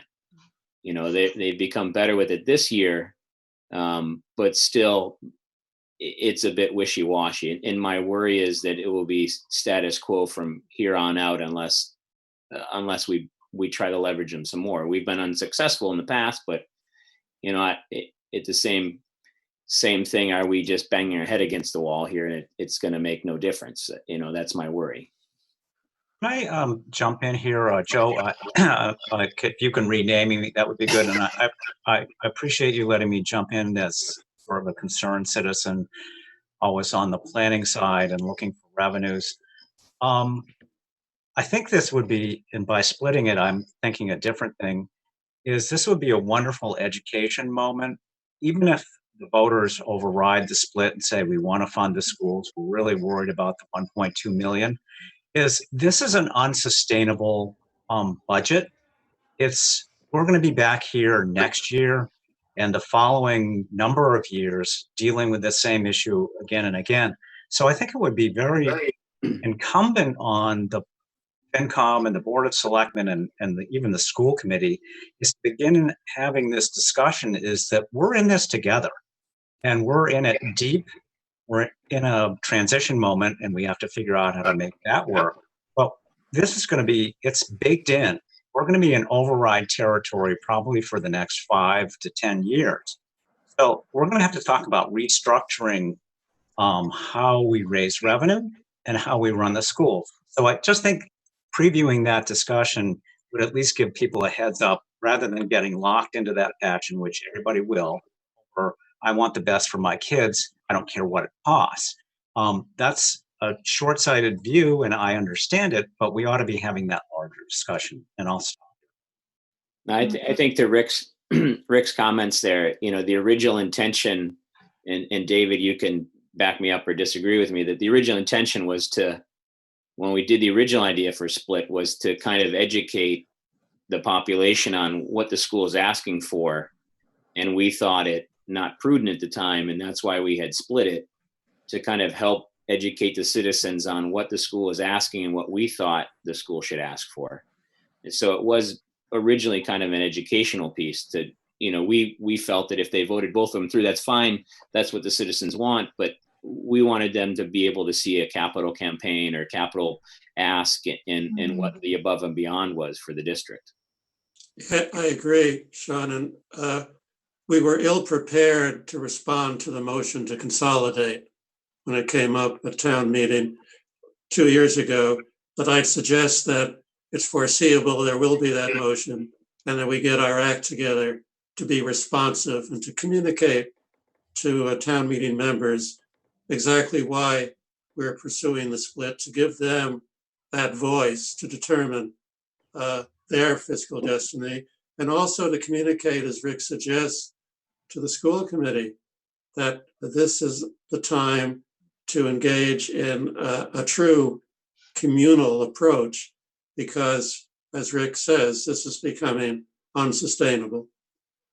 And David, if I may interrupt for just a second, to your earlier comment on a non-starter for a percentage of ask for the town, I mean, that for me would really change the tide of my opinion if they were willing to say some certain percentage of ask, you know, an agreement in that would really go a long way, I think, with our boards and the citizens to be sustainable, because it's not sustainable. As much as I think Hamilton is a great school system, it's why I moved here. We're like 30th in the state or something like that at the moment. The rankings just came out. I think the monies are unsustainable for our demographic in our community. I mean, there's myself and the younger demographic, but there's a much larger older demographic that can't sustain the increase in the tax. I think that's all correct. And I think this is the time to educate the public, not only as to the immediate, but as Rick is suggesting, the future. All right, yes, may I real quick? I just want to real quick about this, what we're this agenda item to answer Darcy's earlier question as to where we are on unused capacity. Referring back to the budget summary that was prepared by Marissa, the revisions that we made in the FY21 budget on the town side do give us about $147,000 breathing room in unused capacity. You'll remember back in February or so when you adopted the last budget, we were only going to leave ourselves about $65,000. So there's about an $82,000 increase there, which is good. And I wanted to point out to Jeff that you probably can't see it, but one of the residents, Anna Isaac, has raised her hand. It looked to be. Joe, I can't hear you. Yeah. Joe? Lean forward, Joe. Can you hear me? Yeah, sorry. And just so you know, and one of the residents watching has raised her hand to be recognized. Anna Isaac, when you're ready, it's up to you. Okay. Yeah, how about Anna, if you'd like to make a comment, and then maybe somebody'd like to make a motion on whether or not to separate out the two warrant. One other thing, I'd like to make one comment though before we do that. Sure. One of the objectives in this meeting was to have some simplicity in this town meeting because of the keeping people out too long, keeping people in an environment we didn't want. If we introduce this motion, we add complexity. And I don't know this is the best time to do that to people, because what they're going to be hearing is the school is reducing their budget $1.2 million, $1.3 million, but we want them to do it more. And I think most people are going to say, well, wait a minute, you already hit them up hard with a 1.3 million. And why are we doing this? So I think it becomes more confusing and complicated. And the other question I have is, does Wenham have to do the same thing in order for it to be we'd be in lockstep? What if one goes one way and the other goes the other way? How does that impact? Is that a failed budget for the schools. Nick, I just wanted, before that second question is responded to, I just wanted to respond to the first point. I think it's fairly clearly stated to town meeting members that yes, the school committee has reduced its budget by 1.3, but not because of any desire to provide relief to the taxpayer, but rather as the foreseen reduction of state aid. And in fact, in terms of the school committee budget, reflecting assessment to the town, there's no change at all. And they're seeking 8.25% more, and we're seeking 3% or so less than fiscal 20. That seems to be a pretty clear message. So David, so what you would like to see is a change in their desire, and so we're going to have a split warrant because they haven't changed their desire. I mean, that's what I'm hearing. I don't think that is clear. I think that is. I agree. I agree with this whole. I supported a town meeting because the whole concept was we were gonna make a very cohesive, concise town meeting, and this discussion is not getting me there. And because I agree with what Nick said, like build on what we got. We got 1.3. We got a new superintendent coming in. We've got out of district costs going up. We've got labor negotiation went poorly. Let's build on the things that we know and move, and not handcuff the school district another year and take a step backward. So I'm struggling with a split budget, which gives our town no roadmap to our school district next year. It gives them more confusion, and I don't know. Also, we have two committees that are completely going to be in disagreement if we vote to split the budget. So I don't have a hard time with this. We've never given the school guidance or a roadmap. We give them money. And we're giving them Dave, sorry, you're misinterpreting. We're giving them taxpayer money. Yeah, Dave, sorry, you're misinterpreting what I'm saying. You keep saying the same thing. I'm not saying we should give them a roadmap, but they should be given the opportunity, if we're going to split the budget, for them to give us a roadmap of what it looks like. It should be a longer discussion than us just say, nope, we're just going to randomly cut another $1 million from your budget, make the town vote next week without the school just being able to present what that would look like to the town. They'll have an opportunity to advocate to town meeting. As I recall, they're given that full opportunity. We're giving them 4 weeks. Yeah. So no one is going to mute them in that regard.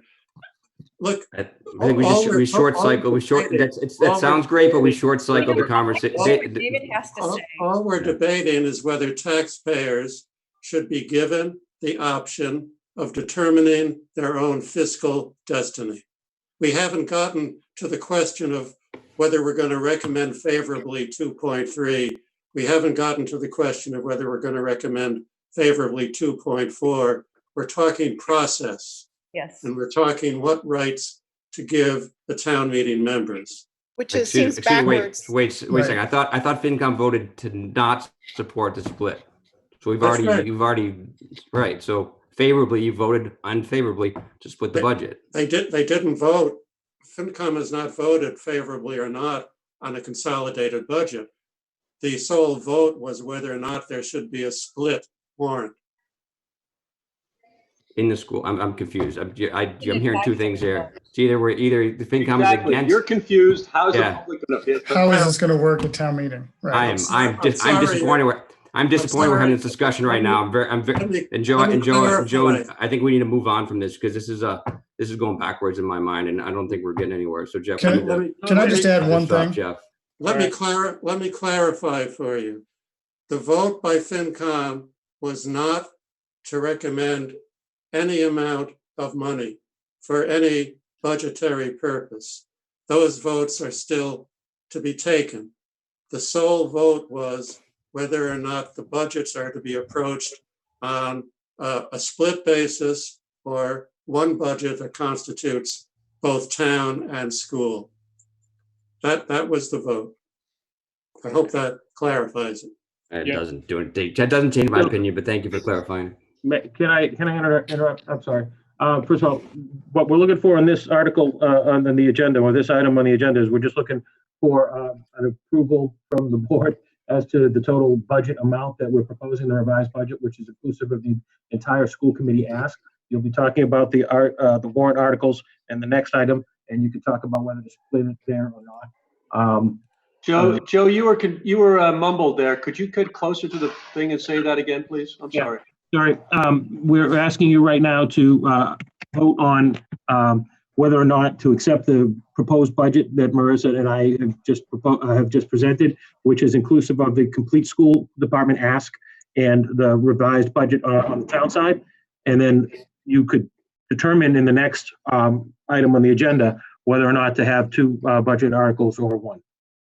So to move this forward, I'll make a motion to approve the budget proposed to us tonight, as seen in the slide deck or Joe sharing through email.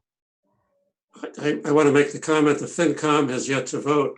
If you're seeking a recommendation from FinCom, they have not debated or voted that.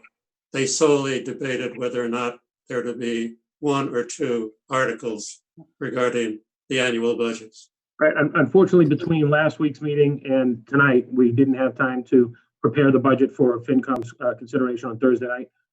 They understood that when we met with them on Thursday night via Zoom, and we were hoping that they would at some point take up a vote on the budget as a whole, and that might be related to how it's presented in the warrant as well.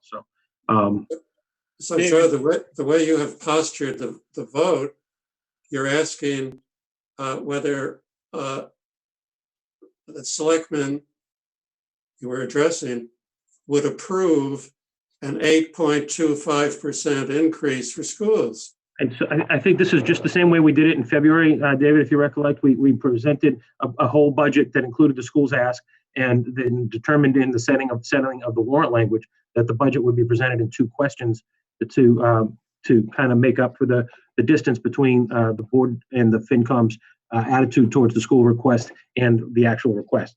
The feeling had been that the school department's budget should be presented to the town meeting, but should be presented as one article or two. That's where you split the budget. You didn't change the budget number in the actual budget document. To Joe's comments there, I remember back when we voted on it previously, I had the same kind of comment or hesitation on the school budget, but we voted it, and I said, basically, I approve this with reservations on the school's number, but we did approve it and move forward with the split, or however we determined to do it at that time. I think you'll find if you look at the prior documents that both FinCom and the selectmen recommended the excess school money unfavorably. That is. Right. Absolutely. In the warrant you did, but as far as presenting a budget to the town meeting, you included the entire school committee budget to be presented just in two parts. Well, Joe, now I'm confused. Are you, by what you're seeking, if the selectmen say, yes, we adopt this full budget inclusive of the school's 8.25, then that per force means a favorable recommendation. It didn't last time. You did the same thing in February. You agreed to put forward the entire school budget ask, but in two articles, and that one of the articles received favorable recommendations, and the other article did not receive complete favorable recommendations from both boards. So by posing this motion to the selectmen tonight, it does not mean that they would be recommending. No, they're just recommending for how much money to split up to either have in one article or two articles to have approved by the town meeting, which is exactly what you did when we were preparing for the April town meeting. Well, FinCom hasn't voted on that since information was not given to us. I think it needs to be clear. But we can vote on it tonight. We can. I think it needs to be clear that voting on it does not constitute a recommendation. No, I think that's a given, and that's how we treated it. At least we treated it. The Board of Selectmen treated it when we had it in February. It was not an endorsement, but it was just an approval of the presented budget to us. David, would you like to have your committee vote on this, and then the Board of Selectmen can vote? Anna's still looking to speak when you have a chance. So. Who is? Anna. I'm sorry. Sorry, Rosie wants to talk too, but Rosie, you're muted right now. It's hard to hear you. Yeah. Muted unless somebody muted me. No, you're better now. Pretty good. You're very faint. Okay, Go ahead. sorry. So just a quick question. So I understand that the school committee is having a meeting Wednesday night, and so I understood that to mean that their budget that will be proposed is not finalized yet. Is that correct? Correct. So then why are we arguing about this when they don't even have a number that they've given us yet? So that's what I'm confused about. Their assessment to us is the same as it was in February. It has not changed. Joey, we can't hear you. The assessment's the same. It hasn't changed since January, is what Joe said. Yeah, I don't know why my microphone's on. The assessment, yeah, just what Sean said. The assessment to the town of Hamilton is still represented the same way. The only thing that the school committee is considering right now is reductions of $1.274 million in line with their expected revenue shortfalls from state sources. That's it. They actually spoke quite a bit on last Thursday about they're not changing the recommendations for the town's assessments. Right. Okay. They're anticipating the state shortfalls upcoming. Right. So to pursue Jeff's question, shall I, Jeff, pursue? Let's let Anna. Anna had a comment that she wanted to make, and then yes, David, that would be great if you guys could decide to make a vote. Anna. Great, thank you, Jeff. I guess as I'm listening to this debate, I just wanted to interject something that might move the process forward. I think there's a conflation of issues happening whereby there's a lot of talk about what the schools do or do not need and how it should or should not be structured on the warrant. And I think for purposes of this moment, which is driven by the crisis, which is driven by the town meeting, which is driven by these deadlines, I would encourage everyone who has a vote to just consider that we're not going to resolve these systemic questions this meeting at this town meeting vote. I think what Rick said is really important, is that there's some underlying structural issues that need to be resolved.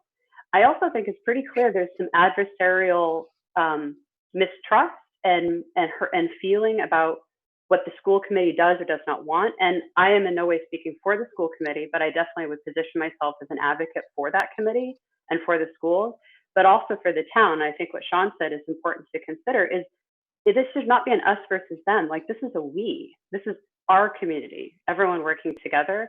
So I think at some point to move forward, not on this vote, not on this budget, but looking ahead when we're through the COVID-19 driven crisis of it, to really evaluate how are these boards working together, or are they not working together, and why is there a disconnect? And Nick, if I can pick up on something you said too, this notion that the 1.3 is not something they need, or is something that we can forget in the future. I would really encourage everyone to pay close attention to the line item cuts that the district is proposing, because they are hurtful and painful. And they're talking about laying off over 22 staff, 22 teachers, just to get to that cut. And then further cuts, which would reduce the assessment, are proposed in the order of 17 more teachers, and the elimination of art and music and PE and sports, things that will catastrophically destroy the district. So I think that's not the point of this meeting or this vote or this conversation. That's something for the voters to decide. But I would like to say, like, moving forward, there needs to be a better olive branch between all the people in the committees, because we're not going to move forward this way, but we're also not going to solve the problem tonight with the vote. So I think the meeting on Wednesday is really important. Nothing is set in stone. I think that if people have concerns about what the school committee is or is not proposing, they should voice them. But I think we have to look in a more collaborative fashion. And David Wenger, it's unfortunate that you don't feel prepared and informed. Like, that shouldn't happen. These boards need to talk to each other. We shouldn't be having misinformation or mistrust at this point in the process. All right, thank you, Anna. Well, I think in this process, there's always going to be some tension. We've gone through this before. This is nothing new for us. And we do manage to work together and get things done for the townspeople. So you might be new to this and not realizing that we all do respect and really like each other. And this isn't a bad thing. There's always going to be tension, and we're always going to come together at the end, and we're going to have a town meeting, and the legislature will vote its will. So I'm not upset about it. this is just the process. No, I think Darcy. I think, and not to put words in Anna's mouth, but I think she's talking about the communication that has existed over the last few years between the school committee and the board of selectmen. We've not had a very cohesive Yes, relationship, and so communication has not yeah. been So good. right. So that I think that's what she's saying. We need to. I don't think he's talking about us in this room. I just think he's talking about moving forward. We need to have a Well, better if that's the case. dialogue, right, and build. I think like Nick said, we need to build on what we're doing. Yep. And I agree that that definitely could be improved. So. Yep. Can I circle back before David makes a comment though, and just say that I left a motion hanging out there. I don't know if anybody seconded it. Oh, could you repeat It's that? still hanging. but I had made a motion, and I'll repeat it, to approve the proposed budget put forward by Joe and Marissa today. And as I said before, we may have reservations about the number for the school, but we're saying we approve the proposed budget. Whether we recommend it or not is another conversation, or we can accept it however we want to word it. So this is just for the. Yeah, and this is the same It's not verbiage for we the had number, last time. It's just for the. For the. Correct. It's just what we did in How we're February gonna with some new present it. numbers. Second? Second. Okay, perfect. Okay. And then maybe now we can open it for debate, and now Jeff, you're on mute. David can make a comment. Nick's on mute. Well, does FinCom want to vote on it? I mean, I know, Yeah, I think does the FinCom want to vote on it? I know that there was some discussion among them that they may want to. Please hold on that motion, please. And yeah, David, go ahead. I have nothing of contentiousness to say, other than Jeff had requested that FinCom might want to vote in terms of recommending. Is that the word, Joe? Adopting? Yeah, adopting the budget so that it can be presented in the warrant to the voters. It's really all I like doing, that term. agreeing on a number that'll be presented in some fashion or other to the voters. All right. So is there any desire by any member of FinCom to discuss this prior to voting? I'm ready to vote. Then I would entertain a motion that for purposes of the town meeting, we adopt this budget, but in so doing, it does not constitute a determination to recommend or not recommend. So moved. So moved. Is there a second? Second. Valerie, on the merits of the motion, how do you vote? Aye. Valerie McCormick. Christina, Christina Shank-Hargrove, aye. John, John Prulidge, aye. Nick, Nick Tenson, aye. Dave Wanger, aye. Okay, thank you, FinCom. All right, back to Sean's motion. It's been seconded, I believe, right? Can we have a little bit of a discussion? Sure, Darcy. Okay, so to make sure I understand, this budget that we're thinking about right now includes the school and the town together. So right now, you're looking at a budget document that includes all the. You're mute. I can't hear you, Joe. So right now, you're looking at a document that includes all of the ask for spend for both town and school. How you will present that to the town meeting will be determined in how you do it in the warrant. Okay, I have a technical problem. I have a technical issue. This is my first annual town meeting, my first year doing the, being on the Board of Selectmen and doing the budget. Now, I have a technical issue because I have a relative who works on the fire department.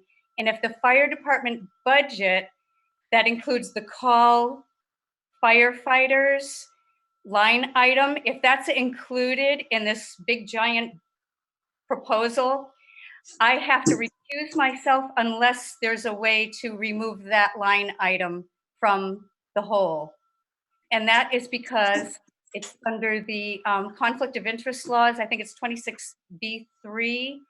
And I will be bringing some paperwork into the town or dropping it off to the town clerk this week.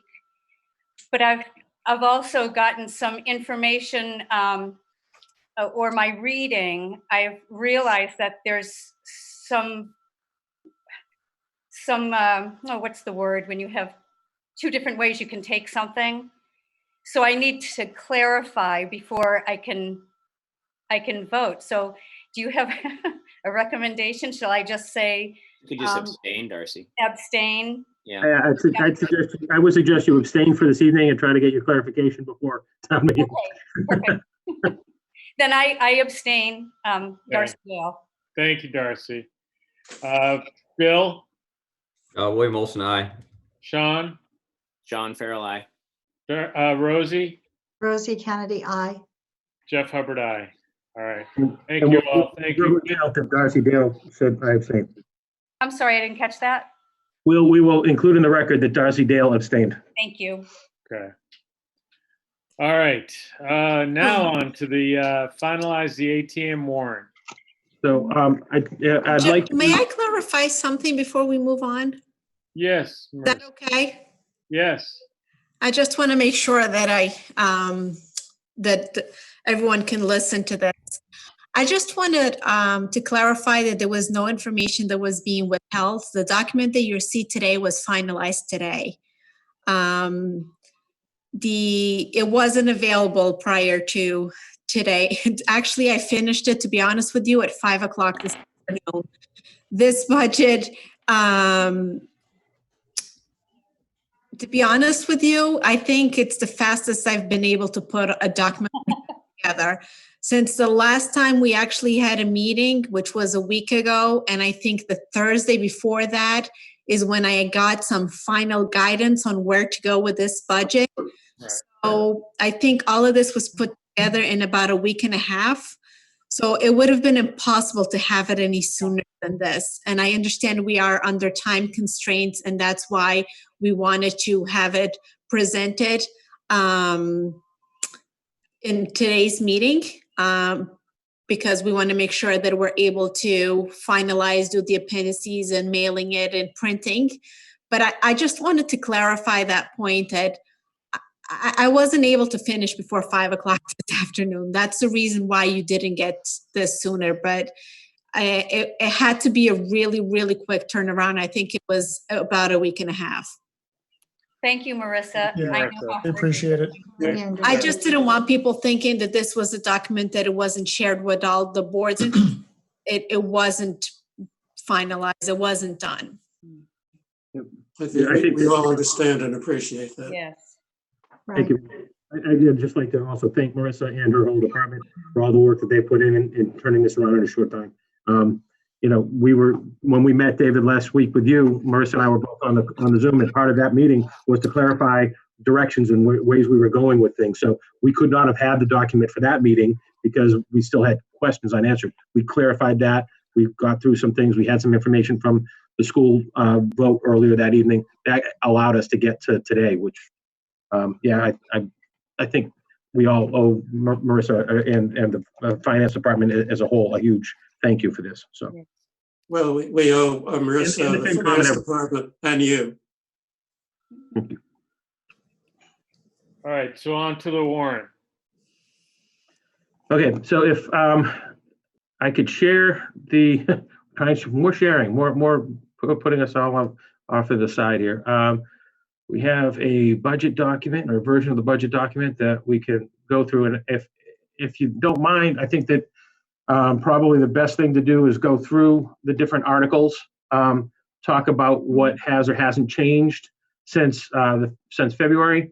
And if you folks want to take votes, or if you feel you're prepared to take votes, if David wants to have FinCom take votes later, we can hold the document for a few more days. But we just want to try to, I know that Marissa and I talked today, some of the summaries based on the numbers changing are going to change. So those aren't exactly right in here, but we want to at least get the sense of which direction your boards are going with this so that we can start to put this all together and get it ready for for printing and posting and be sent off to town meeting. Is that all right with everybody? Well, yeah. Joe, the alternative is if FinCom is prepared to meet this Thursday, okay, and vote, the primary votes will be on 2.2, 2.3, and 2.4. We were holding on 2.7, the CPC, because we didn't have the dollar figures when we last met with you. Right. The dollar figure, and Marissa will correct me if I'm wrong, I believe is we determined today will not change from what it was. It doesn't have to change. We do have the amounts that we have to appropriate to various line items, and the amount for expense for administration hasn't changed. So that will be the same as it was. Is that correct, Marissa? Marissa? That is correct. Okay, thank you. All right. So in yeah, terms David. of, I'm sorry, in terms of process for this evening's meeting, I think there'll be a significant debate in FinCom about the disposition of 2.2, 2.3, and 2.4. So in terms of expediency, I don't think it'll be an expedited resolution this evening. That's fine. I think that if we could at least, you've already recommended not to have two warrant articles, so the Board of Selectmen could at least clarify that, whether they want to go forward with two warrant articles for the budget or not. And That's right. And then that would give some framework for your discussion on Thursday night around those two articles. If we could kind of go through the warrant, have the selectmen make their votes on everything. The articles you've already voted or agreed to support or not support, what have you, you could share that information with us, and then we'll wait to finalize the document till after meeting Thursday. I think it's fair to, if I may, Rosie, I think it's fair to say that FinCom voted to recommend favorably on all except 2.2, 2.3, 2.4. 2.7 should not be a problem, substantive problem. But I think we voted, with the exception of the citizen petition, which we voted not to recommend favorably. Right. And hopefully that's been mooted now. And you might explain that to the board, Joe? Yep. And David, is that on all of those votes that you have taken, accepting those four, 2.2, 2.3, 2.4, 2.7, those were all unanimous votes? Yes, I think with the exception of the citizen petition, which we voted unanimously, I think not to recommend. Right. Okay. So David did, as requested at last week's meeting, to skipping ahead to 3.5, which is the final item in the warrant. 3.5 is the citizen petition on the trash program, and as requested by the Board of Selectmen last week, David did meet with Larry Sargent, the proponent of that. Mr. Sargent has agreed, subject to a favorable vote by the Board of Selectmen, that if the Selectmen agree to hold the, David, correct me if I state this wrong, if the Selectmen take a vote tonight and agree to hold the every week trash collection in place until a special town meeting, or until the fall when a special town meeting is determined or not determined, he will agree to stand at the floor and ask to pass over this article and hopefully end the debate on it. At that point in the fall, you would have to agree to either put it on the agenda as a selectman-sponsored article, which you would not have to recommend, just you would place it on there, or he could choose to get 100 signatures to put it there, or he could choose to ask you to wait till ATM, at which point he'd only need 10 signatures to reintroduce it. That's correct. And the latter options are his options to exercise. Right. Right. Does the board want to dispense with that piece of business, or do you want to wait until we get to the end of the? I mean, it doesn't matter to me. I can wait to the end, but if I may just interject a second, just before we get into the articles, when I was looking at it earlier today, Joe, you'd made a comment about some of the appendixes, and just kind of thinking logistics. We typically send the warrant out to everybody in a mailing, and then it's available online. And the appendixes are typically online, and then a handout at town meeting. And a handout might not be the best practice for the situation we're in. So there's a suggestion of maybe printing the appendixes and sending them with the warrant, or maybe trying to figure out a way to get the appendixes in people's seats or something before they sit down. I'm not sure the best practice for that might be something to. Could I offer that? I think that we've been planning. I've been planning to print out all the appendixes and send them with the warrant and the FinCom book of recommendations. The reason is largely to to give it to people ahead of time so that they can let it, whatever their practice is as far as letting the mail sit for a couple days before they handle it or whatever, and then it's theirs that they'll bring with them to town meeting. It will be a slight increase in the cost, but there are only A, B, C. It's not that big. There's only eight appendices, and almost all of them are single pages. So I don't think it'll add dramatically. If we do double-sided printing, that'd only be 4 more pieces of paper, and it would be safer to do that and help people feel comfortable. So Yeah, I'm all in favor of that. Yeah, I think that's a great idea, Joe. All right, that's my only comment before we kind of got into the meat and potatoes here. Okay.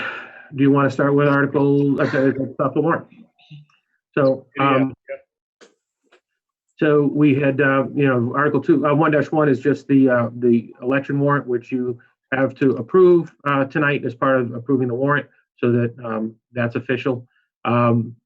This language has all been adjusted. This, for some reason, that's I don't know. Oh, that right now this version's in a PDF form, so I can't make changes to it. But one member.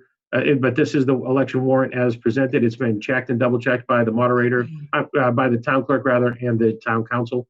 And so that language is all the same. You'll note that the capital, that exclusion question for the school department's capital is still there. It's already printed on the election ballot and is, which is being sent home to people as we speak. So that will be on the election regardless of what happens during the town meeting.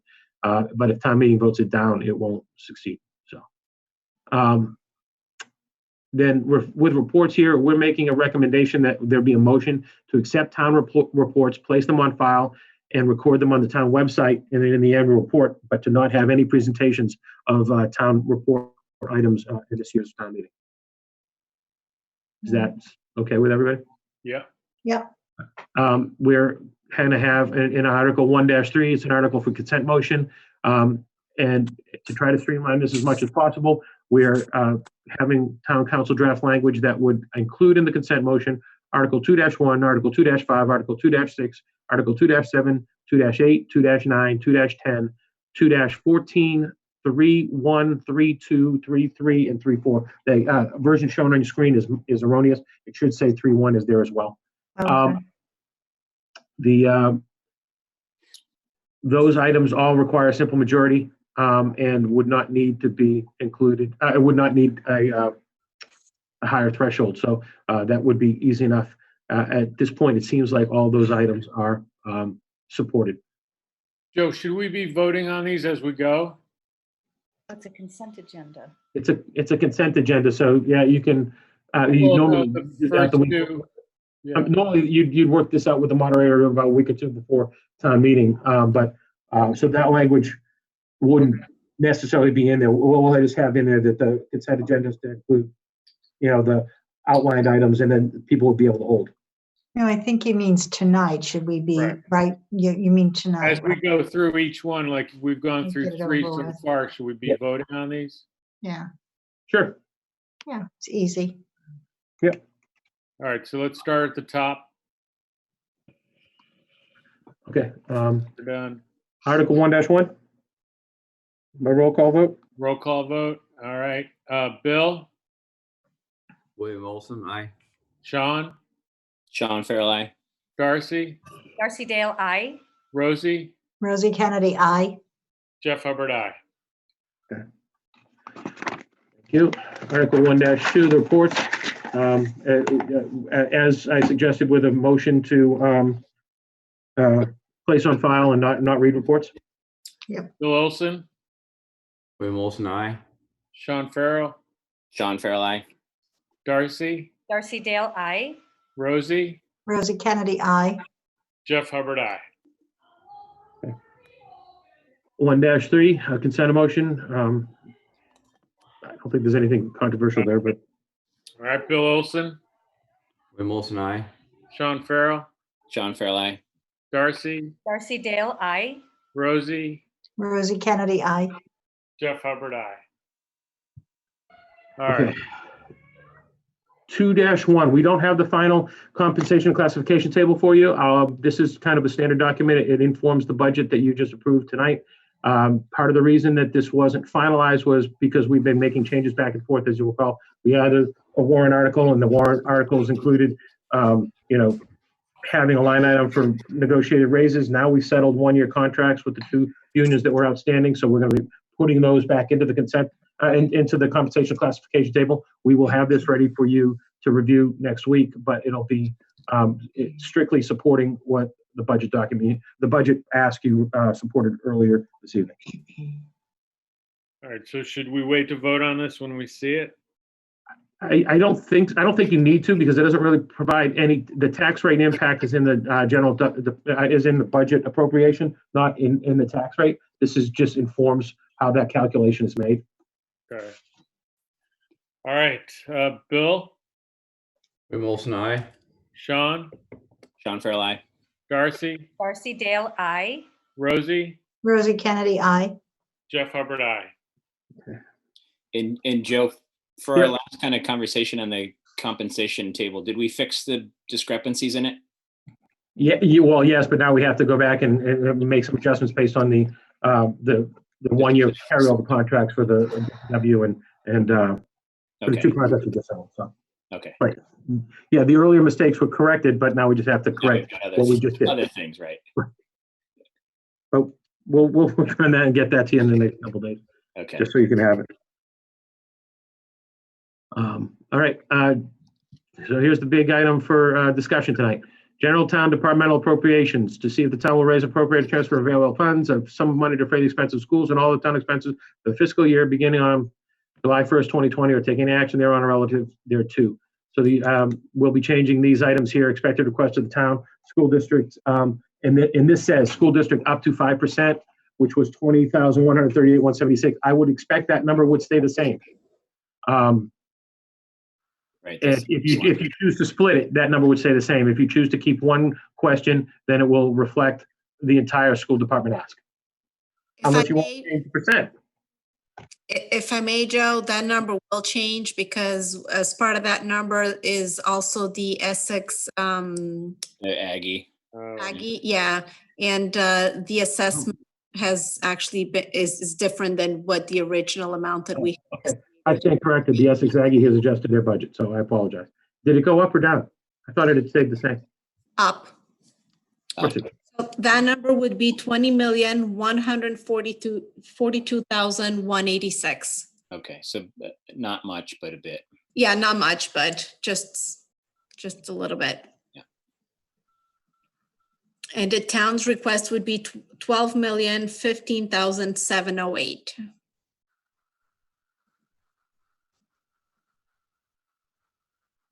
So if you kept it in a two budget question form, those would be the two amounts that would be reflected in the budget and in the appendices.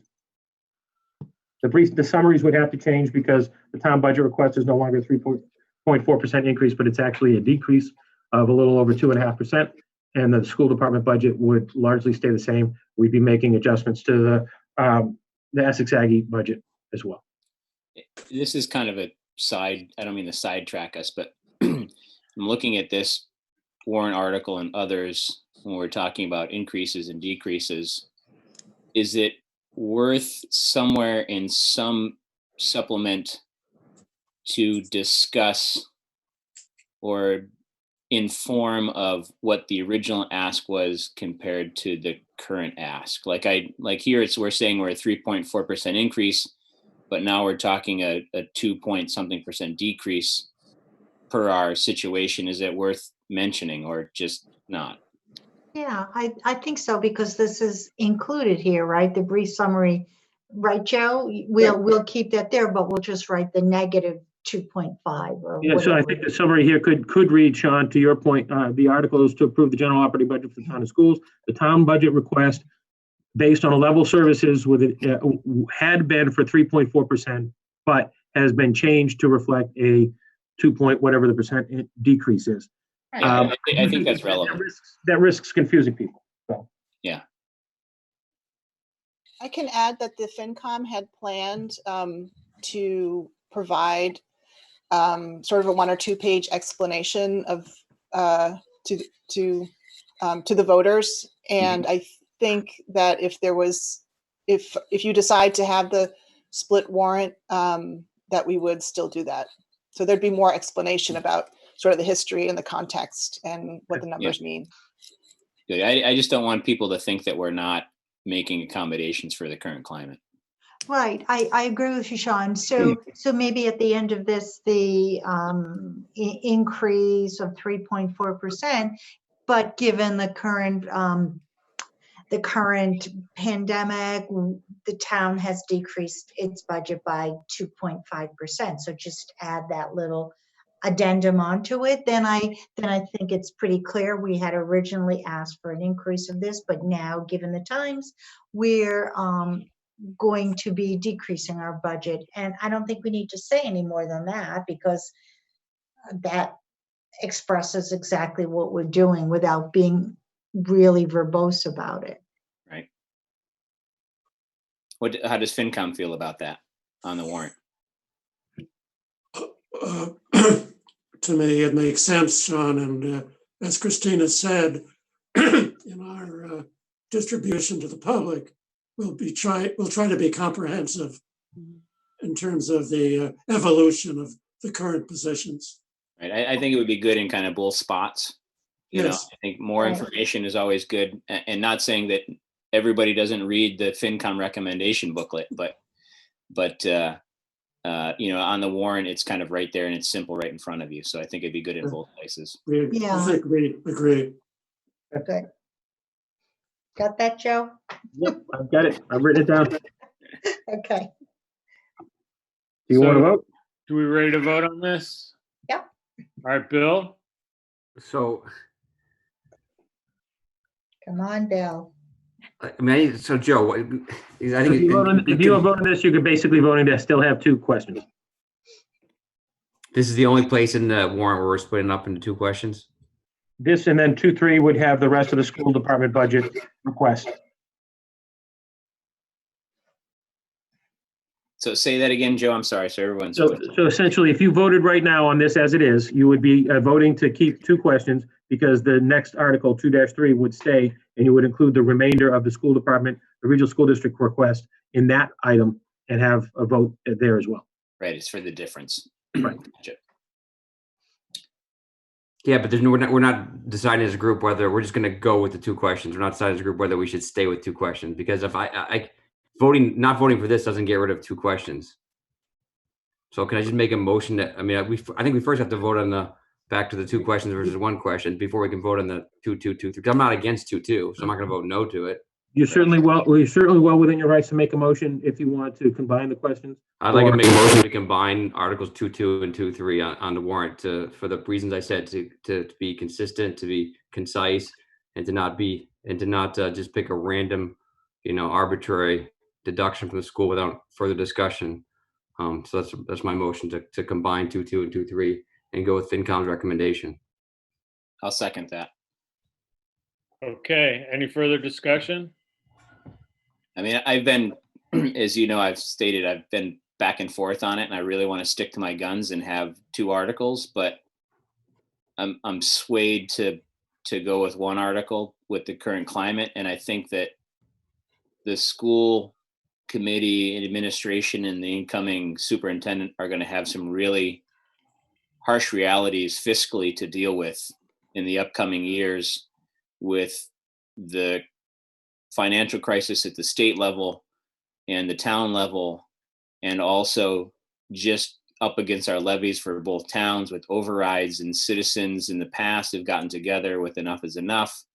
I think kind of the day of reckoning is kind of coming for that budget to be really, really delved into deeply and seeing what the citizens can support. So I would be in support of going for one question, knowing the kind of future problems or challenges they're going to be up against, and they're going to kind of come up against a wall kind of to work with the towns to be able to pass a budget. All right. So we're ready to vote. Bill? Yeah. William Olson, aye. Sean? John Farrell, aye. Darcy? Due to the technicality of, again, the fire department budget being included with the general budget, I am going to abstain because I don't want an appearance of a conflict of interest. Okay, understood. Thank you. Rosie? Rosie Kennedy, nay. Jeff Hubbard, nay. Motion does not pass. Motion does not pass. Right. Is that right? Right. It's a We tie. we don't have a majority. Yep. So it stays two articles. Okay. So on the current language of 2.2, is there a motion? Sure. So can I guess if Rosie, you want to make a motion, then we can have discussion. Sure. I vote that I'm sorry, help me here. This is my first motion. Let me put my glasses on. I vote that that the Board of Selectmen vote favorably on Article 2.2. Is that right? Yep. Yep, I second it. I guess for a discussion, do we want to keep the amount at 5%? Or do we want to discuss any change in that, or do we want to just keep it as is? I would, well, it says up to 5%, so we Up to can. 5%. And I know at the school committee meeting, when I tuned into it, it seems like forever ago, but I think it was last week, they were discussing, I think Vinny had said that part of their contractual obligations with their collective bargaining, which was my sticking point earlier, increased their budget 4.5% alone. So just in contractual obligations to their staff, their increase was 4.5%. And that leaves that 0.5% to everything else that's non-staff related. So And what was the out of district increase? the out of district increase, I can't remember, but it's not a pretty number. It was like $500,000 or something. Yeah. Or more. Yeah, that's one of our biggest problems. Besides our cost of staff is our out of district placement. Yeah. Right. But that's what they'll have to figure out though, right? They'll have to figure some other, because we can't dictate what they should include or exclude from their budget. I mean, I have thoughts, but it's moot because I don't have any say about it. All right. So are we ready to vote on this? Yeah, I guess, I mean, unless everyone's fine with leaving it at 5%, I mean, I just kind of thought I'd throw my 2 cents in there to see if we wanted to change it. But if everybody's fine with leaving 5%, we can vote on it. Up to 5%. Up to 5%. Thanks, Rosie. Yeah. Sure. Okay. Well, but don't we have to have, I'm confused. When do we come up with the exact number? I think it'd be important for the school committee to have the exact number when they meet this week. So I'd rather not do an I'd rather give them a number. It is Isn't that what 5%. Yeah, so, and which is Whatever equivalent to- 5% of their amended budget is, right, Marissa? It's 5% over last year's budget. Which is Right. what? The amount that's reflected in, the amount that's reflected right there, can you see my screen? It says 20,138,176. Yeah. Because that hasn't changed. Because that hasn't, because their school district request hasn't changed much. So that amount. So it's basically $1.1 million. Right. So we're asking to make a decrease of 1.1 and 1.3, so $2.4 million. We're asking them to decrease their budget. That's what we're asking the voters. We're giving the voters the ability to do that. I know, but that's not. How about we I mean, you're giving that's not really the right answer, because you're also giving the voters the right to cut $2.4 million out of the school budget. So, right. So which I don't think is the right thing for us to do to our schools. Well, then we have Article 2.3, Bill. Yeah, but my suggestion maybe we do 2.5%, because they already cut it. When we did the 5%, they didn't have it was 5%. Now we're asking them to cut it we actually are asking them to cut it more. We're asking them to cut their budget by 5%. They've already cut it 1.3. Now we're asking for another 5%. So we're actually asking for twice as much. This is only the first. There's another article down below. No, what I'm saying was when we approved this budget previously, they had another 1.3 million, which they don't have anymore. So now, in addition to the 1.3 they're losing, we're asking them to lose another $1 million. So now we're asking them to cut 2.4 from their budget. Right. I think that's just not an. You might be. Yes. Sorry, Joe. Go ahead. If I could just offer, the budget that was appropriated for the schools from the town last year was 18,686,427. Right. Okay. So the new request is for 20,138,176. So you're offering here to give them almost $2 million more than you gave them last year. Right. And then you're still going to give the school committee, I'm sorry, rather, you're still going to give the town meeting an opportunity in the next question to give them another $607,000. The thing is, you only vote a bottom line budget for the regional school district. You don't really make any decisions about cuts or anything else. You vote how much money that you're willing to give them in an assessment. No, Joe, I agree with you. We're just talking apples and oranges though, because you go back and scroll up again, you have a note there that says, scroll up. You said the Hamilton Wyndham School District budget represents an increase of total school spending by over 2.5 million. Is that still correct with the $1.3 million cut from the state? Is it still an increase? You're not worried at all about the spending. No, that says total, Joe. That says total school spending of 2.5. It doesn't say the Hamilton. It doesn't say the Wenham aspect. It doesn't say the tax. It says the total school spending of the total budget is up 2.5 million. Is that still correct with the 1.3 million taken away from the state? Is that number still accurate? No, it's We're not. talking about what we're giving them, right? But that's not what this says. This says the Hamilton Wenham budget requires an increase of total school spending by over 2.5 million. That's not an accurate statement anymore. No. So I'm a hard time voting on this when we don't have the accurate numbers in front of me. We would have to adjust the budget summary here, or the brief summary here, as far as what the school department budget request is, but it would still represent an increase, the total increase to the town. I get that. Right, I get that. Right. The spending is different, but the increase is pretty close to the same.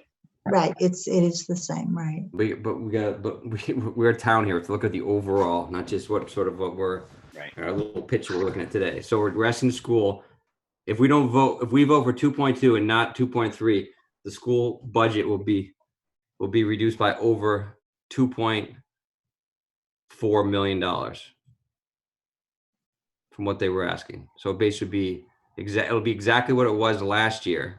And yet they have increases of 5% for the union, and they have an increase of percentage for the out. So basically what's gonna hurt is, like we talked about, is that we're not gonna be able to hurt those things because we can't affect out of district.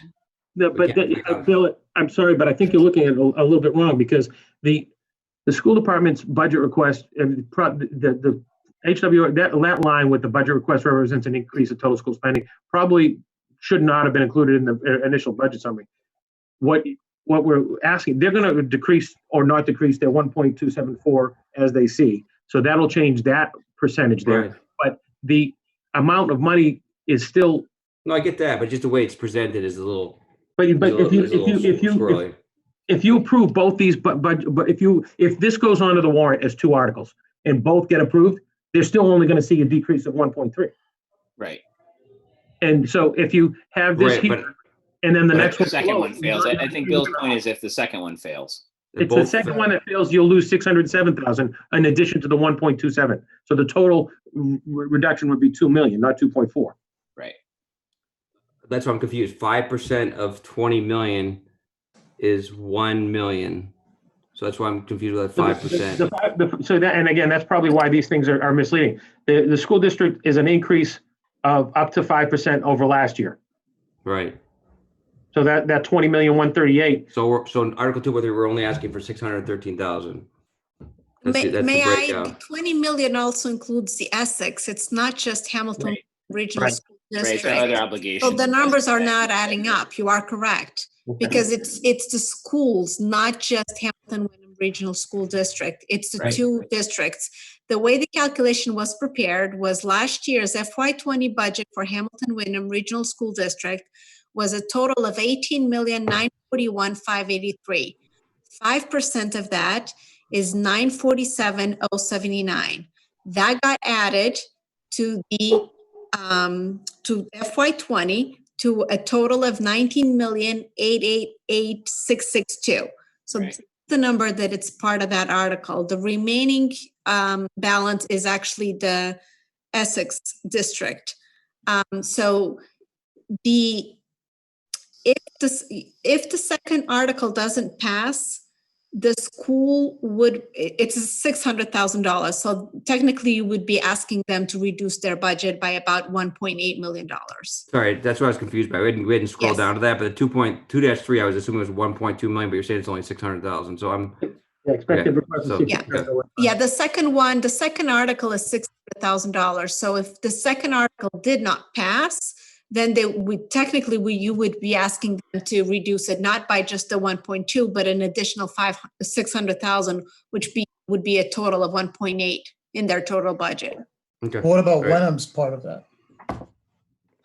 If Wenham I acted did- in lockstep, wouldn't they have to reduce it by a similar or whatever? So similar to what happened with us last year, when Wenham had a failed budget, we reaped the rewards of that. So at special town meeting, we had to accept back money from the school system because Wenham didn't come up with all of its share. So our assessment got adjusted by the difference. They would get an adjustment and get money back. If they voted to pass everything that was requested of them and we didn't, they'd get money back. Right. It's a little game of catch up a little bit, or Right. or retro because we're not really in lockstep, but we are, I guess. But I guess what I'm saying is, if we were asking Wenham to do the exact same thing, not that they necessarily would, it would be more than 600,000 of additional cuts. Right. If Wenham were to do the same thing, it would be Right. Probably be about half that again. It'd be probably wind up being totally another $1 million. Yeah. I would point out that when Marissa and I started looking at revising the budget, we had suggested that we wanted to see the town accumulate a total of about $1 million to $1.1 million in savings from where our original budget proposal was, and that we were going to set out to do 500 or 1,000 of that from the town side. We've done that. We expected all along that in order to really get the full benefit of what we think might happen in the next year, the school department might have to reduce by $600,000. They have chosen not to, because they're focused only on the loss of revenue on the state side. I understand that. I'm not going to argue the merits of it one way or the other, but we were hoping that the school department would work with us and make $600,000 worth of cuts in their ask of us when this started, and they hadn't done that. Right, and that's a little bit of my sticking point too, is they've only reduced because of the state potential deficit, right? It wasn't a reduction because of we've asked them to do it. Right. It's because of their lost revenue from the state. What they still have, and now we're asking for more. That's just we're going to go around in circles here. So let's just vote. All right, so we vote on. I make a motion to vote, Selectmen to vote favorably on Article 2-3. Wait, do we vote on Did we do 2.2? 2.2 yet? I'm Oh, you sorry. vote 2-2? Oh, sorry, vote 2. Okay. I already made Yeah, the you- motion on Can you put it 2.2. down so I can see what 2.2 looks like? Because right now I can't see that. Yeah, that's the one we already talked about, right? Yep. So I think Rosie, you made a motion on it, right? Yep, and I think, seconded did it. you second it? Sean? I did, or someone else did. Yeah, no, Sean did. Sean did. Yeah. All right, Okay. so, All right. So so Bill, Jeff, if you want a roll call. William Olson, aye. John, Sean Farrell, aye. Darcy, Darcy Dale abstained due to appearance of conflict of interest because of the fire department budget being Thank you. included in that. thank you. Rosie, Rosie Kennedy, aye. Jeff Hubbard, aye. All right, now 2-3. Yeah. I make a motion to vote favorably on Article 2-3. I'll second it. Okay. Bill, William Olson, aye. Sean, Sean Farrell, aye. Darcy, Can you move it up just so I can read it one last time? We're on 2-2. I just 2-3. wanna make sure 3. that this is just for the school district. Yep. Darcy Dale, aye. Rosie, Rosie Kennedy, aye. Jeff Hubbard, aye. Okay. Does that indicate support for the second question, so that it should reflect that you voted with favorable action, 5-0, correct? Yes. Correct. Yeah. Okay, just want to clarify that. All right. At least All I right. think correct. All right, 2-4 is the school district capital expenditure approval of borrowing. Just so you know that it would require both the town meeting affirmative vote and because it's a debt exclusion vote, a positive vote on the ballot. The expected request is for $958,000, but it would be borrowed. So the impact to the school department's budget and to the borrowing would be only $15,000 in the current operating year. And Joe, maybe I'm naive on this and I can't remember, but do we have to vote to include this on the ballot, or is it automatically on the ballot because of the debt exclusion? Well, you did vote to include it on the ballot above. When you voted on 1-1 all the way up here, you'll note that. Oh, that's right. It was on in the beginning, right? Yep. You're right. So Thank that you. is there. Yep. Joe, may I ask? Yes. What, in future years, what is the cost?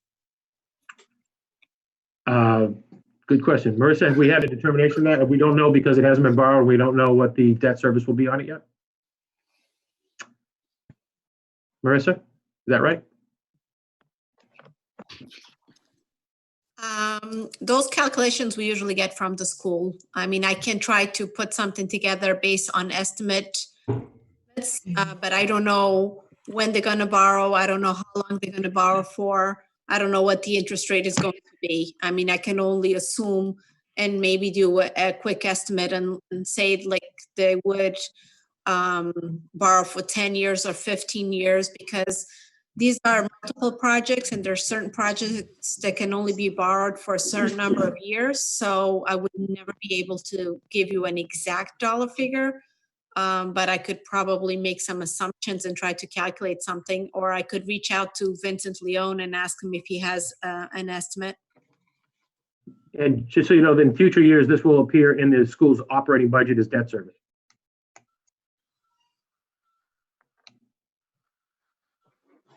Did everybody hear that, or was I not loud enough? No, we heard you. Okay. All right.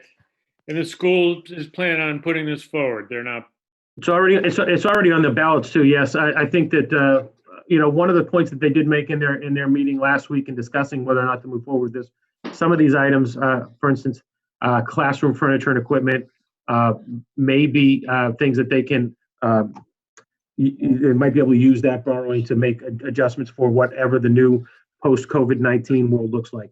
They may need to buy some new types of furniture anyway, so they might repurpose that money to still be for furniture and equipment, but looking at stuff that would be virus resistant, things like that. So, All right. Would anybody like to make a motion?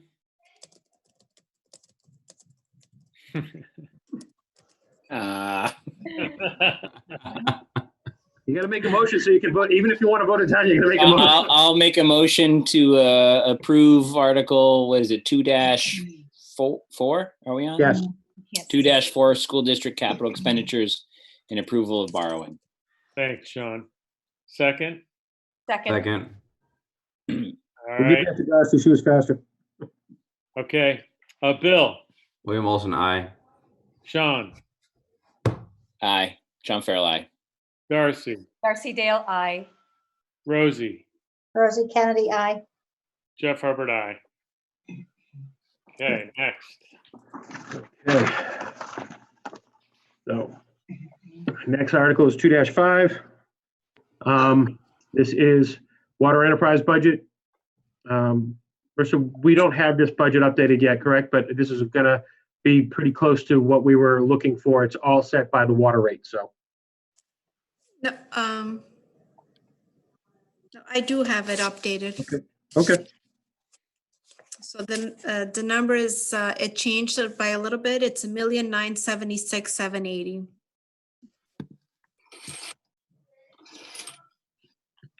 Okay. And again, this would all be raised through the water rate.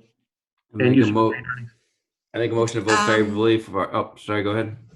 I was just going to say we are using retained earnings, which is the equivalent of free cash, and that number is about $327,280. So in addition to water rates, we're also using retained earnings to balance this budget. And that was part of the plan that Tim had presented to us, Joe, or did it change? It was for this particular year. Yeah. Initially, the number, if you notice on the screen, initially the number was 307,625. So now it's 327,280, but it was always the plan to use some retained earnings to balance the budget. Marissa, do you know offhand, or do you have the number for what we have left in retained earnings? Like 400,000 or something. Yeah, After this, isn't it? Well, if we meet our projections for FY 20, I think we would have about 800,000, 850 or so. I would imagine with everything going on, everyone staying at home, we're going to have Exactly. almost Well, a that's windfall of water Yeah. rates here with Well, the increase that's plus what- everyone at home. That's what I asked Joe to get with Tim on that, so we can get an update on our water usage. Bill, Toilet paper goes somewhere. Yeah, I did speak to Tim and Jeff about that, Bill. We'll probably have that at the next meeting, whenever that is. But this agenda this evening was pretty full. And we No, I didn't get it. No, I get it. that. Yeah, that's fine. Okay, so a motion on this. Motion by Bill, I second make by, a motion to vote favorably on Article 2-5. Second, Okay, Bill, William Olson, aye. Sean, Sean Farrell, aye. Darcy, Darcy Dale, I. Rosie, Rosie Kennedy, aye. Jeff Hubbard, aye. okay. All right. 2-6 is annual financial actions. Cemetery lots and graves, clock property fund to the conservation fund, and water enterprise fund to the general fund to be used for indirect expenses. Have these calculations been updated? I know the water enterprise is going to have to be updated slightly, correct? Yes, the only change is Hi. C, instead of 355,464, it is 381,653. All right. I'll make a motion if no one's opposed to it. I'll recommend or ask for favorable action for Article 2-6 Yeah. annual. When you financial told me action. he would support the schools, I was like, that hasn't been my So- experience. Hi, Michelle. All right. So A we're second. gonna have a second. A second. Thanks, Bill. All right. Bill, William Olson, aye. Sean, Sean Farrell, aye. Darcy, Darcy Dale, I. Rosie, Rosie Kennedy, aye. Jeff Hubbard, aye. All right. We're moving right along now. Yeah. 2-7, the community preservation budget. As I said earlier, according to Marissa, this budget will not change this year. So the number that is, what is the number there, Marissa? They'd go up one, I think. The number right? is not there. The number is, there's an appendix. Right. The appendix reads that to appropriate 110,600 from FY21 Community Preservation Fund revenues to fund debt service for the Sagamore Hill Conservation Project. That's not one. Item 2 is to reserve $60,000 from the FY21 Community Preservation Fund revenues to the Historic Preservation Reserve. Item number 3 is to reserve $60,000 from the FY21 Community Preservation Fund revenues to the Community Housing Reserve. And item number 4 is to appropriate $27,000 from the FY21 Community Preservation Fund revenues for administration costs, including but not limited to annual Community Preservation Coalition membership fees, signs, projects, salaries for part-time community projects coordinated position. Sorry. Okay. A motion? A motion to accept Article 2-7. Second? Second. Thanks, Sean. All right, Bill, William Olson, aye. Sean, Sean Farrell, aye. Darcy, Darcy Dale, I. Rosie, Rosie Kennedy, aye. Jeff Hubbard, aye. Moving right along, annual budget for revolving funds. These are just limits that allow the revolving funds to raise up to and spend up to a certain amount of money. We're not looking to make any changes in these, I believe, correct, Marissa? That is correct. Same limits. So this budget remains as it was. All right, a motion? Make a motion that the board accept Article 2.8. Recommend favorable action? Recommend favorable action. Second that. Thanks, Bill. Bill, William Olson, aye. Sean, Sean Farrell, aye. Darcy, Darcy Dale, I. Rosie, Rosie Kennedy, aye. Jeff Hubbard, aye. Okay. 2-9, the Hamilton Development Corporation. The Hamilton Development Corporation has confirmed that they are seeking to reduce their requested amount to $50,000 from a previous request of $75,000. And a reminder, the FinCom did vote favorable action on this article. I make a motion that we accept Article 2.9. Second. Bill, William Olson, aye. Sean, John Farrell, aye. Darcy, Darcy Dale, aye. Rosie, Rosie Kennedy, aye. Jeff Hubbard, aye. Jeff, you voted in favor of that? This is a good night. Keep going. Don't start. We're on a roll here. Yeah. You jinxed it now. 2-10, the OPEB Trust Fund. Have we changed that number? We have not changed that number. Okay. I recommend that the Board of Selectmen vote favorably for Article 2-10. Second. Bill, William Olson, aye. Sean, Sean Farrell, aye. Darcy, Darcy Dale, aye. Rosie, Rosie Kennedy, aye. Jeff Hubbard, aye. Okay.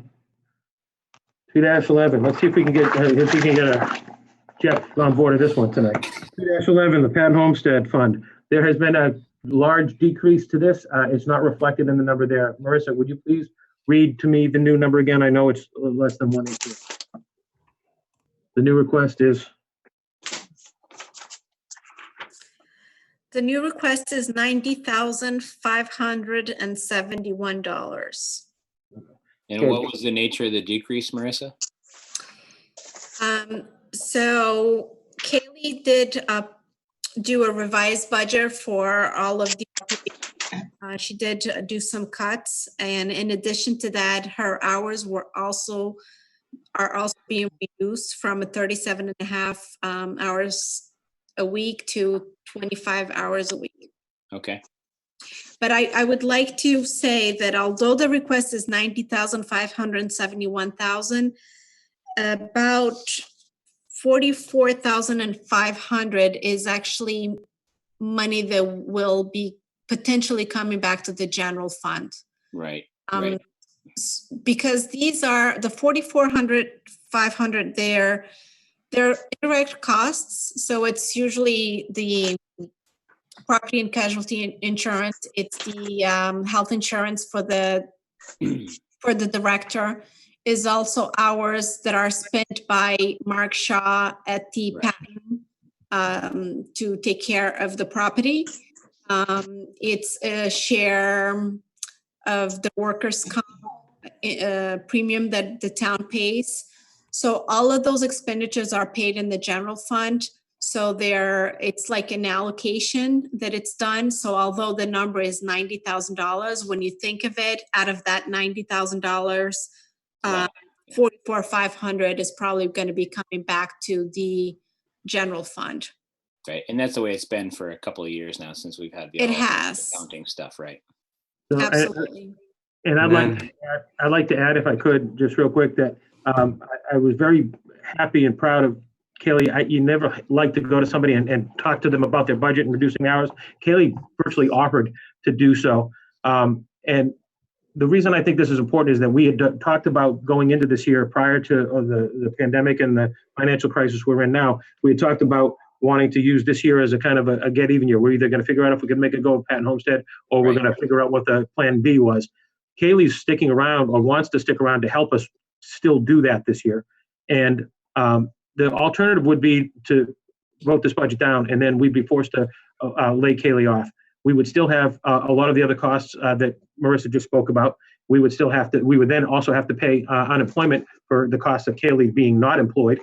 And we wouldn't see much savings from where we're at right now with this budget. Yeah, Joe, that was my question. Our operating budget is not that much more with Kaylee included that really help us out. So it's worth it. Exactly. That was my question. It's like dirty. It's like dirty. It's unfortunately like dirty pool where we set something up and then we took it all away. I mean, COVID took it all away. But that was my question for you, Joe. If we mothballed the patent, estate for, not saying mothball, but sort of for a year, our budget wouldn't go to zero. It'd still be somewhere in the neighborhood of $50,000 to $70,000, right? Right. The carrying cost. Right? Exactly. And we'd be paying unemployment to Kaylee, so we'd be paying somebody for not doing anything versus having somebody part-time that could continue to help us try to figure out what our plan forward is. And she knows, the situation the town's in. She's not looking, to do anything but either make it succeed or help us find a way to move forward. And I'd much rather have 25 hours of her time in doing that this year than to do it without her. Yeah, I don't want to be the one saying I'll give one more year, but I think it's, in fairness, I mean, we're not talking a lot of money just one more year. We're talking maybe a delta of $20,000. So I think that we can't ruin a good opportunity based on a pandemic. So I think we got to move forward on this thing. Could I ask you if the FinCom could confirm what their vote was on this? Maybe Their Dr. recommend- Pardon me, I was nodding off. The FinCom voted to recommend favorably. Thanks, David.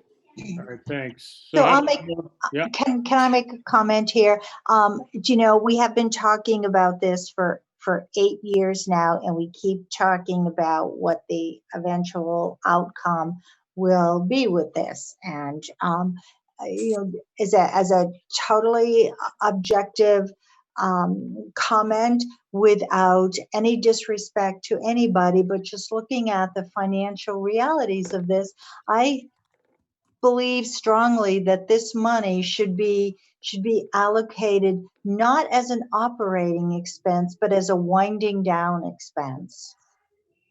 It is time. It is time. And so that's my comment. I understand. Thank you, Rosie. So we had a motion, or we didn't? No motion yet. I'll make a motion that we approve Article 2-11. Second that motion. William Olson, aye. William Olson, aye. Thank you. Sean Farrell, aye. Darcy Dale, aye. Rosie? Nay, unless it's a winding down allocation. And Jeff Hubbard, nay, unfortunately. It's like a $40,000 difference, but anyway. All right. Good points, though, and I appreciate it's a pandemic year and all of that, but all right. 2-12 is an allocation to stabilization fund. This is a function of your financial policies. The formula based on it's a convoluted formula, but it's based partly on the amount of money you're totally recommending to spend. And Marissa, what is the current new money? Were you able to get to the stabilization numbers today?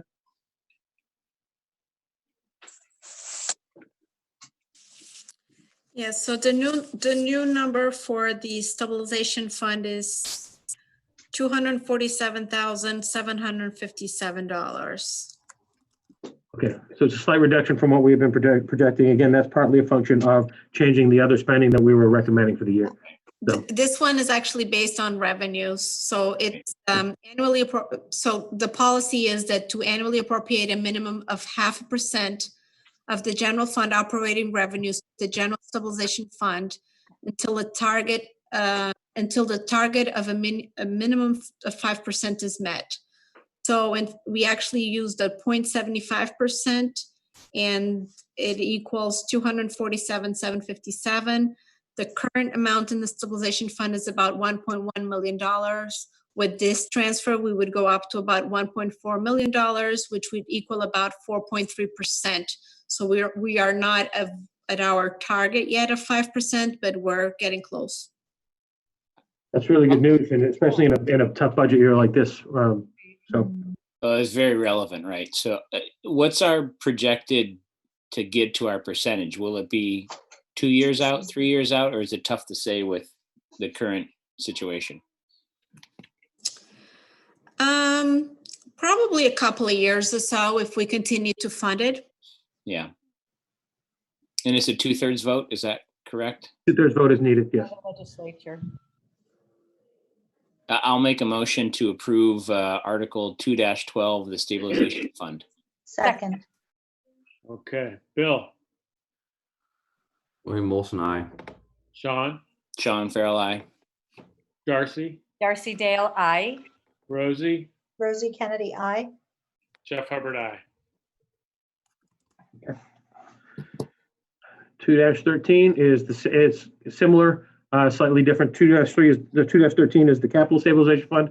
This also is a product of your financial policies. It's a different formula. I think this is the one that I was thinking of that's based on your spend. Is that correct, Marissa? You want to explain this and what the new amount is? Yeah, this one is a little more complicated, but the new number is 907,592. And the reason for the big jump is because as part of the calculation, it takes into account the general fund operating budget, but then you have to subtract any transfers. And then you also have to take into account any capital that is being budgeted. Also, you have to take into account the debt service that is being budgeted and any other capital items that are being funded either through, free cash taxation or leases. So because we actually postponed all of the capital, so that's the reason why that number changed so much, because initially we had about $500,000 in capital that was part of the calculation, and now the capital amount is zero. So the number went from 363,799 to the 907,592. Makes sense. Does that cause any issue with getting money out of that fund when we need it? No, I'd argue quite the opposite. We will be able to go to town meeting and ask to have that money come out if we need it for capital expenditures in the future. And it helps us build up that amount. It's a higher threshold. You're still going to need a 2/3 vote to get it out of there, as opposed to Get it out, get it in is the same, right? But it's safer. It can't just be used for things that come up. I think it's a safer holding spot for money that we want to use in the future on capital projects. Yeah. Yeah, it can only be used for capital items. Right. All right, a motion. I'll make a motion that we approve or recommend favorable action upon Article 2-13, the Capital Stabilization Fund. Second. Okay, Bill, Molson, aye. Sean Farrell, aye. Darcy Dale, aye. Rosie Kennedy, aye. Jeff Hubbard, aye. Okay, 1-14. This number has changed. This was originally for a place to have money to be able to fund negotiated settlements in the union contracts. We've negotiated 1-year holdover contracts. However, the union contracts that were negotiated last year still include a need to fund some things like an education incentive and things like that. So, Marissa, what's the new number? Do we have the new number yet here for 2-14? That this is 7,691. So originally we were requesting $59,438. This has gone down to just under $8,000. And again, This is to have money there. This is to have money there so that we can fund educational incentives that may come up in the union contracts that have been negotiated previously. Joe, you had a suggestion in there, a comment about changing the language of. Yeah, so this is called personnel service and union contracts. We could call this union education incentive or something like that. It would more clearly identify what it is for people. It just changed the title of the article and give people a better idea of what this money is for. But this has been in a recurring article in the past to fund union contract negotiations. Now we've settled those for this year. I think the added language is good. To your point, it makes it more clear to what people are voting on. Because sometimes when you say union contracts, it could be really anything. Right. And this is mostly education and other things like that. So I think more clarity is better. Okay. There's also one other item that gets included here is, as you know, when we have positions that are open, the town manager has the authority to hire up to a step 3. Mm-hmm, right. When we prepare the budget based on a step 1. Right. And depending on who you get, and you have someone that has, lots of experience, whatever the case may be, and if the town manager decides to hire at a higher rate, that's usually where the funding is as well. And if it doesn't get used, then it just carries. Right.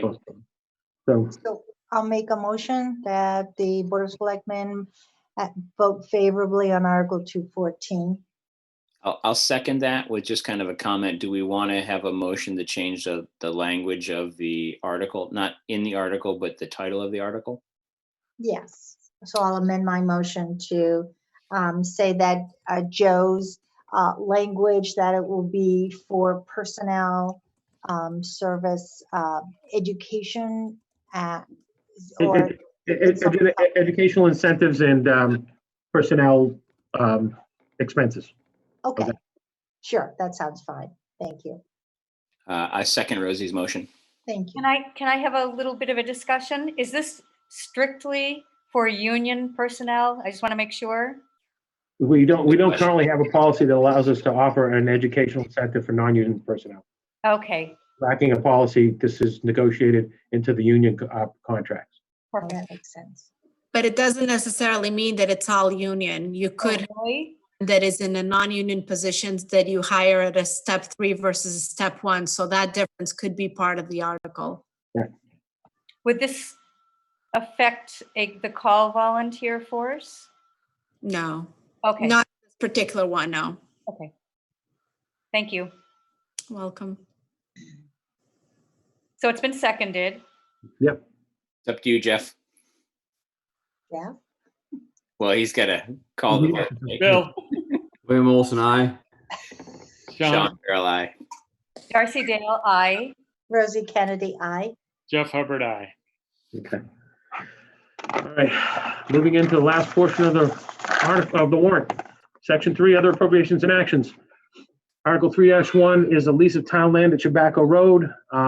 This would be to see if the town will approve a lease to the Marsh Rats to use land out on Tobacco Road. It's the same land that they've used in the past. It's a reformation of the lease. It's being put before you because a lease over 3 years needs to be approved by town meeting. But we do have negotiated clauses to be able to get out of the lease if we need to. There's a higher and better use for the town. In the meantime, the town will make. I'm not going to remember the number right off the top of my head, but it's around $10,000 or $12,000 a year, and it with appropriate escalations over each year of the lease. So, right. I'll make a motion that we approve favorably Article 3-1, the lease of town land at Tobacco Road to the Marsh Rats. Second. Bill. William Olson, aye. Sean Farrell, aye. Darcy Dale, aye. Rosie Kennedy, aye. Jeff Hubbard, aye. 3-2 is application of bond premium.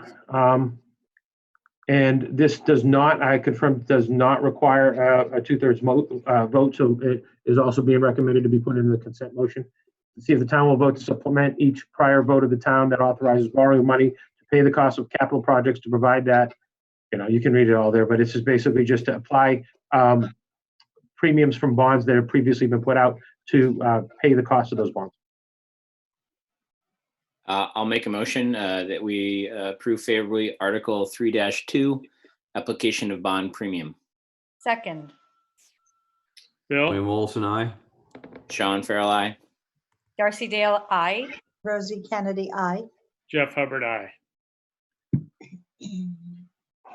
3-3 is to revise the STM article from, I believe it's from last year's special town meeting. It's just a housekeeping, right? Housekeeping item, and was approved by the recommended for favorable action by the advisory committee.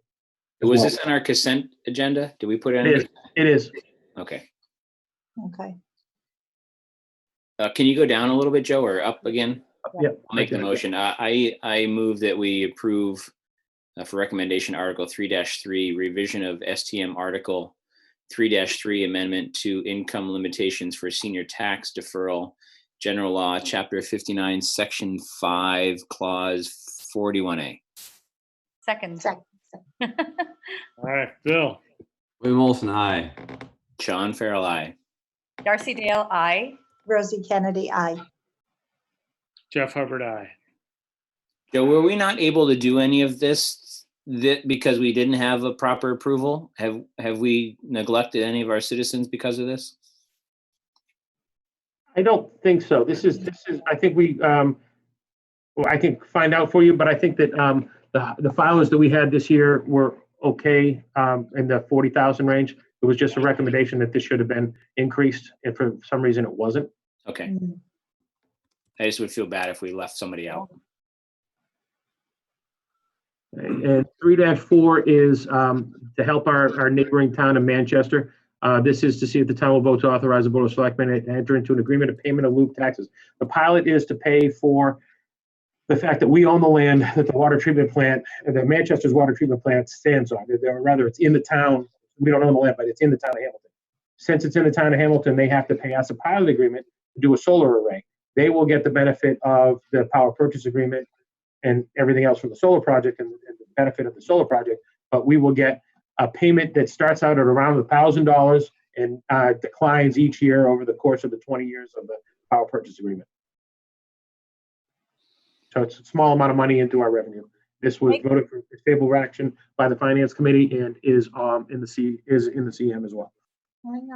I'll make a motion that we approve Article 3-4 pilot for the solar array atop the water plant, Manchester's water plant. Thank you, Darcy. Second. William Olson, aye. Sean Farrell, aye. Darcy Dale, aye. Rosie Kennedy, aye. Jeff Hubbard, aye. Okay, so the last item on the warrant to talk about is 3-5, the citizens petition question regarding the refuse. I at the top of this discussion, I recounted and with David's input, the agreement that he has reached with the proponent of the trash article, the citizen petition article, and you to determine if you want to make a vote. So just clarification purposes, we are, and David can help here since he's been involved in the citizen petition. Are we kind of approving this to go on the warrant and then they're going to make a motion to table it on the floor? Is that correct? Until STM or ATM next year? The motion would be to pass over, quote unquote, this item so that it would be effectually dead for this town meeting. In exchange for that, the selectmen would agree to maintain the every week solid waste until the date of STM. Okay. The proponent has the option at STM to ask the board to do a board-sponsored warrant article, but that would not require endorsement. Right. Or to collect 100 signatures for a renewed citizen petition, or to wait to the succeeding ATM and bring a citizen petition with 10 signatures. Right. So I guess I'm kind of wondering how to make a motion to recommend no action on this at ATM with the olive branch consideration that we will take it up. Maybe Joe, you can help clarify. Yeah, if I could make a proposal, David, you tell me if you think this is wrong, I'm sorry. Just to keep things moving. If you voted to put this on the warrant as unfavorable action, and then also subsequently voted a separate motion to agree to have weekly pickup until the special town meeting and not go back to blue bag weeks, and the board passed that motion, then we would wait and see if the proponent does as he said he would. And if he did, then you would be out of the woods on this until special town meeting, but we would not have every other week collection until at least a special town meeting or some point in the fall when we determine that we can't have a special town meeting. Right. So Joe, another question. This is an advisory petition, right? This is not a binding petition. So I'm wondering why we're agreeing to not do something that 4 out of 5 selectmen thought was in the best interest of the town. Here. Because we're making a compromise to remove it from the warrant. That's all we're doing, Rosie. So it has to be on the warrant unless we make a compromise. So if we don't want to make a compromise, then we have to leave it on the warrant. We have to talk about it. Right. But you know, and believe me, I'm as tired as everybody else, but something that is going to have no power over our decision is being given power. Now, we agreed to go back to every week for a while to help through the acute phase, but May, June, July, August, September, October, November, this is continuing it for another 6 months, when in reality, we're not obligated to do that, because even if this citizen petition comes to the floor, and I understand the reason that we're trying for the sake of expediency to get it off, but it also sort of has us, this petition and our agreement puts a noose around our neck, and that bothers me, because we shouldn't have to agree to continue this for 6 months. Right. I'm with Rosie on this. I think that money. we've given up our negotiation by saying we'll indefinitely do this until we have an STM, or what if we don't have an STM? Right. It goes until ATM. Yeah. So, And I would want to almost negotiate a little bit more with the citizen petition to take no action, that it's still up to the discretion of the board to reinstate, if things change somehow in November or something. I think the compromise would be that they're allowed to put it on the, in my word, the compromise, they're allowed to put it on the next meeting without getting any more signatures, right? We just put in the meeting. I'm sure there's some legal thing with the signatures, but I don't think we should agree to. No, I agree. Keeping every other week.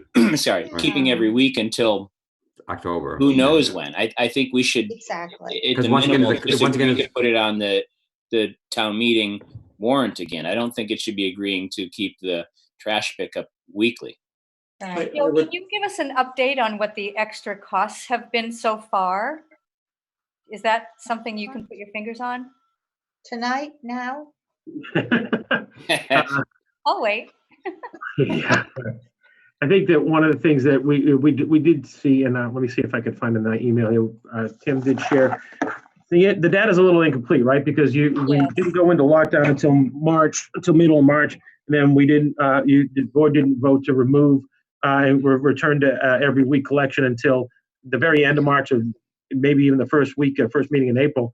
So in January and February, and I shared some of the information with David. I have to go look for it. In January and February, we had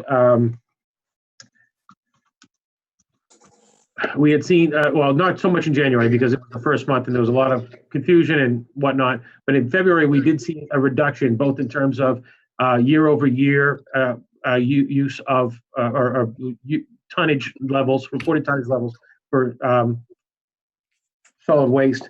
And then that maintained a slight decrease again into March.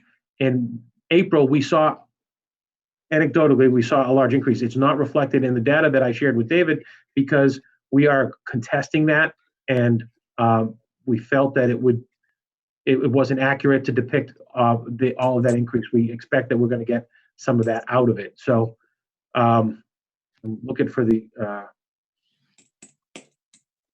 So Joe, I guess what I would say is that for the citizens petition for Mr. Sargent, is that what we're offering him is a more robust discussion that we're hoping with more people attending the meeting in the fall, and that we're giving them an opportunity to do that without having to go get more signatures. But that's the compromise. Compromise isn't to continue to spend money. I still think when we decide to lift the emergency order, that we'll go back to the every other week, because people are now not having to eat, 3 meals a day, 7 days a week in their house, because now there'll be some. Now that's not yet. That's not today. That's not next week. But maybe that's in June or July, not October. Right. So, and I think that's up to us, the selectmen, to decide that, and not the citizen's petition, because therefore, without even voting, he's already got 6 months of. So I would say the compromise is allowing. Otherwise, I think we just let him. We just have to keep it on this meeting, and then the discussion will be limited because there won't be probably a lot of people there, and it'll be the end of the meeting. People probably decide to, So I'm not prepared for the compromise of continuing this just without any ability to manage it until October. May I comment, please? It was my understanding that the sense of the board at our last joint meeting was this item is better put off, given all the reasons that have been discussed regarding the exigencies of a town meeting in the current climate. And this outline of an agreement was advanced. If you recall, the town council raised the options of a subsequent board-sponsored warrant article with the board retaining discretion to not recommend, or the citizen petition either at STM or thereafter. The quid pro quo for avoiding perhaps foreseeable disruption on the 20th in terms of a contentious issue is to maintain the status quo until STM. I had thought, and perhaps I misunderstood, that was seen as an equitable resolution to achieve the greater objective of avoiding disruption. I mean, David, the citizen petition was during, when the citizen petition came out, the status quo was every other week. So the status quo didn't change every week until after the citizen petition. So therefore he's using, so that doesn't, the negotiation it sort of goes backwards. So that's my issue with it. You misunderstood me, Bill. When I say status quo, I meant as of the discussion last week. That was my timing reference. So that was my understanding. If I misunderstood you all or misconstrued, my apologies. I don't know if it's, I don't think you did anything wrong. No, I think this is just the petitioner taking, trying to negotiate in favorably, and I don't take that away from him. But I don't feel comfortable with this extending it without any ability to govern over it. Right, it hogties us. Yeah, I don't, and the costs continue. Now talking about costs continue to go up on trash and stuff. So I guess I would say that I would go back and say the board is, whoever's negotiating, say the board is, we're going to put it on it, or we'll let you put it on in the fall without getting any more signatures for more robust discussion, but we're not going to just continue to blindly continue it until we meet again, because that wasn't the point. I don't know that we have the capacity to change the signature requirement. I don't think we do. We don't? Okay. I don't think we can waive the signature requirement. I mean, I don't know what town council would say. They're not here tonight, but I'm pretty sure that's a locked in stone type of number. But I think we could agree that it could go on the fall or spring town meeting, and we would sponsor it, but we might not recommend it. We would agree to have it on the warrant, but we may not recommend it. Well, that's fine. Yeah. I'm fine with that. I just don't want to keep saying, or I don't want to say that we're going to keep every week until whatever happens in fall or spring or whatever. I'm fine with that. That's a good compromise. Yeah, we'll put it on and there. That's pretty much what we had discussed at our last meeting. So that's, and I think I was fine with that also. Yeah. My memory of the last meeting is different, Rosie, but I will, if that's your wish, take this back if he's not listening tonight, and see if there's more to be had by way of an agreement. Both the FinCom and the board, well, at least FinCom thus far, has voted to recommend this unfavorably, right, if it goes forward, and that'll remain FinCom's position, I assume. And so, Joe and Jeff, do we have another, can we kind of table this article until we hear back from the citizen petitioner, or do we need to, or can we just go ahead and move forward with what we say? So if you want, it's an advisory vote anyway, so I mean, it's all kind of mute, but we're trying to be amenable. Yeah, because it can be withdrawn on the floor or not withdrawn on the floor. So it does. I don't think it matters what we do tonight for a citizen petition, because it can be changed. It's up to them. I would request that you at least vote on whether you want this to be on as favorable action or recommend unfavorable action. I know the FinCom has already voted to recommend unfavorable action if it comes to the floor for vote. So I'd ask you to at least do that if you want to. If I'll make a motion. If Article 3-5 remains on the warrant, that we vote unfavorably, that we recommend unfavorable action for Article 3.5. Okay, I'll second that. Bill, thanks, Sean. All right, Bill. William Wilson, aye. Sean Farrell, aye. Darcy Dale, aye. Rosie Kennedy, aye. Jeff Hubbard, nay. I knew I spoke too soon. did. You We did. don't have to agree on everything, as long as we all leave the meeting smiling and happy. with See, each other. that's all I'm trying to do. Create a little humor at Yeah, 5 hours into this thing, Oh, right? We all need to laugh a little I bit. know, I know. I have lots 20 of hours notes. into it. The longest one I think we've had in a year. Yeah. 7, 8, 9, almost 4 hours. It's my blue light glasses. I need them right now. Ugh. I have lots of notes on the share. I have lots of notes on what you've just done on the warrant. So we'll be making those changes in the days ahead and finalizing the warrant for you all to sign. I'll let you know when it's ready for your signatures. And just to go back just a second, just to the citizens petition, David, have you been kind of spearheading that negotiation or dialogue with them, and we relay kind of what we've talked about tonight if Larry or whoever wasn't listening, and get some consensus from them?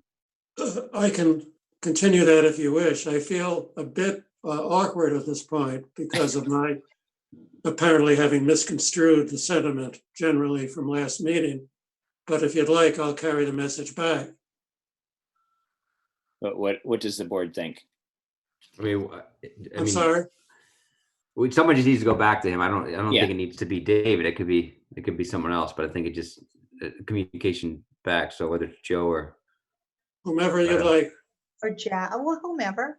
Yeah. If you're willing to do it, David, and you would like to do it, that would be nice, but. Yeah.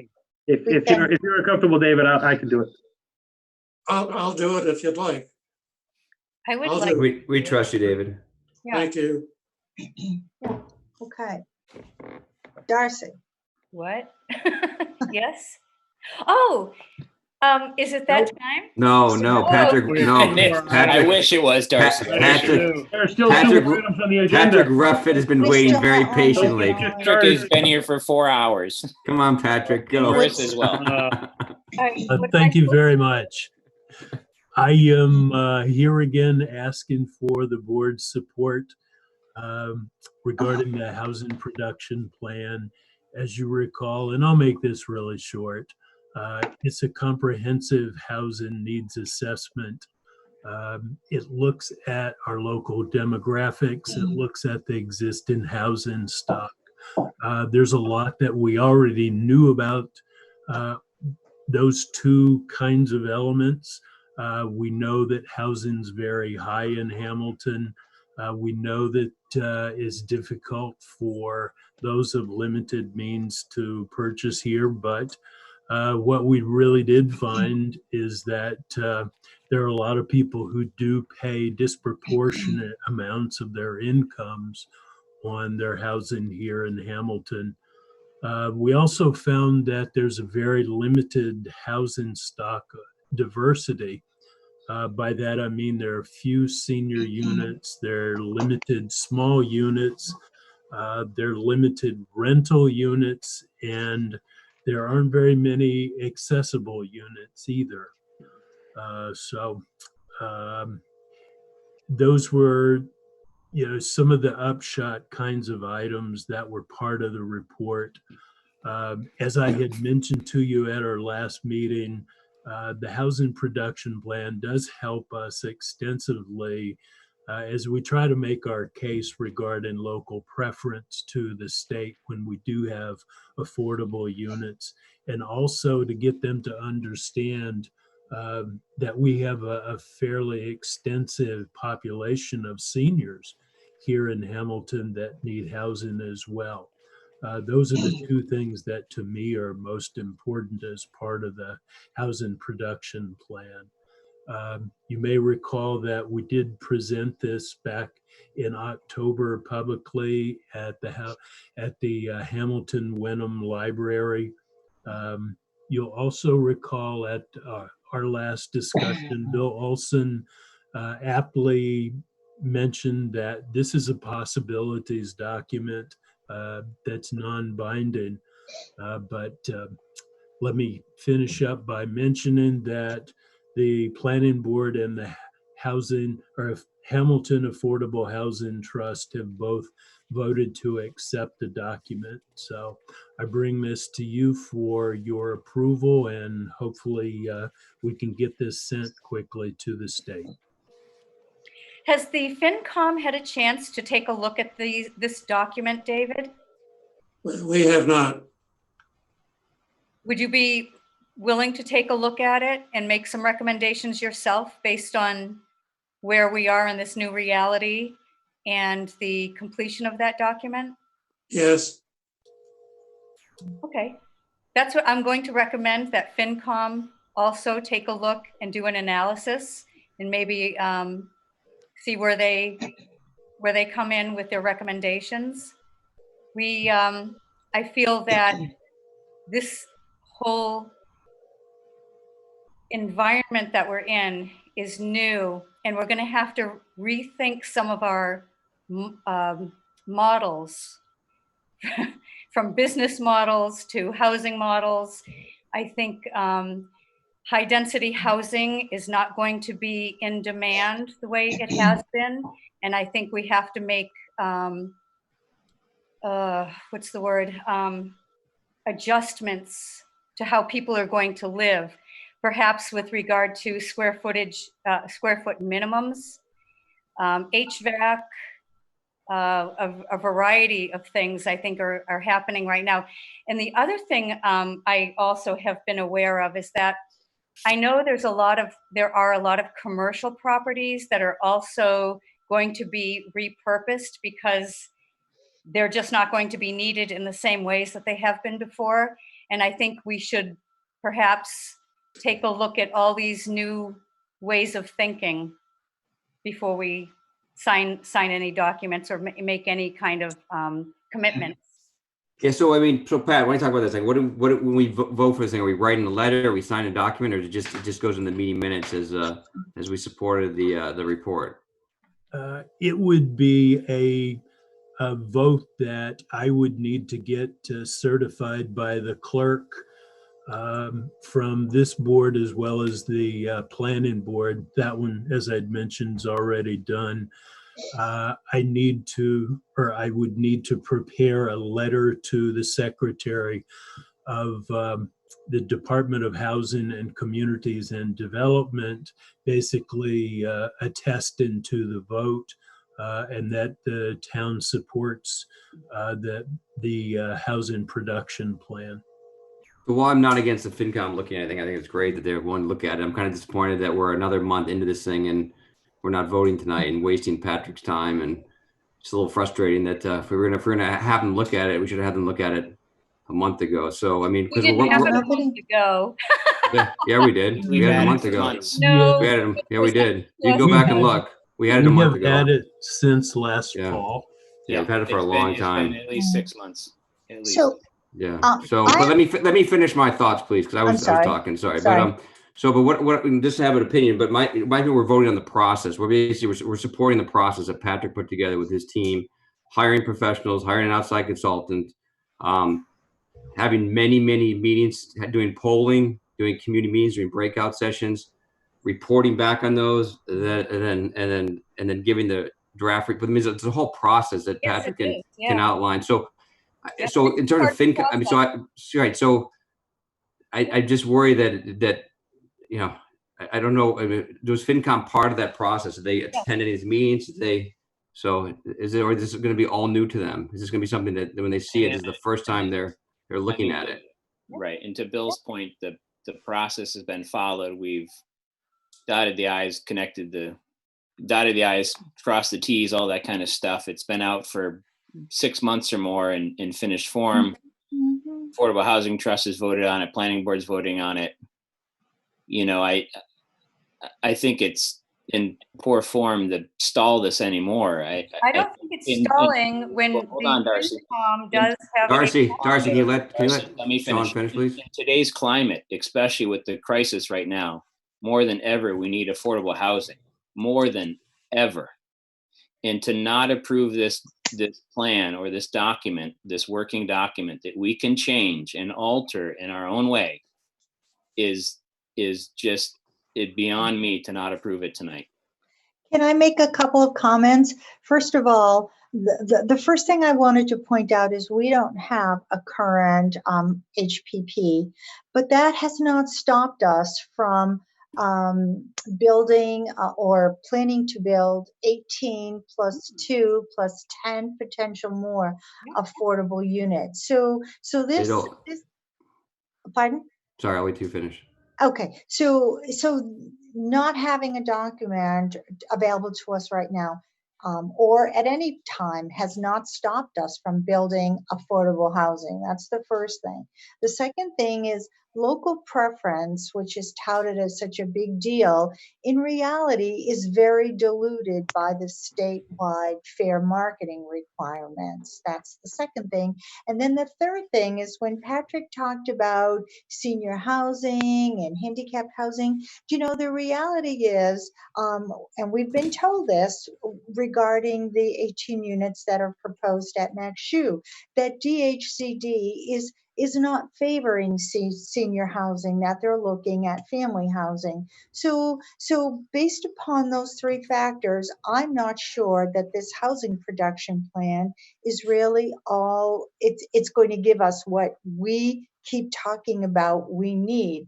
And secondly, oh gosh, what was the other thing? It's not mandatory. I'm sorry, there was one other point I wanted to make, but it escapes me at this moment. So I'm sorry, I'll let somebody else speak. I mean, I think that it is. I mean, my opinion, it is mandatory. My opinion It's is that not.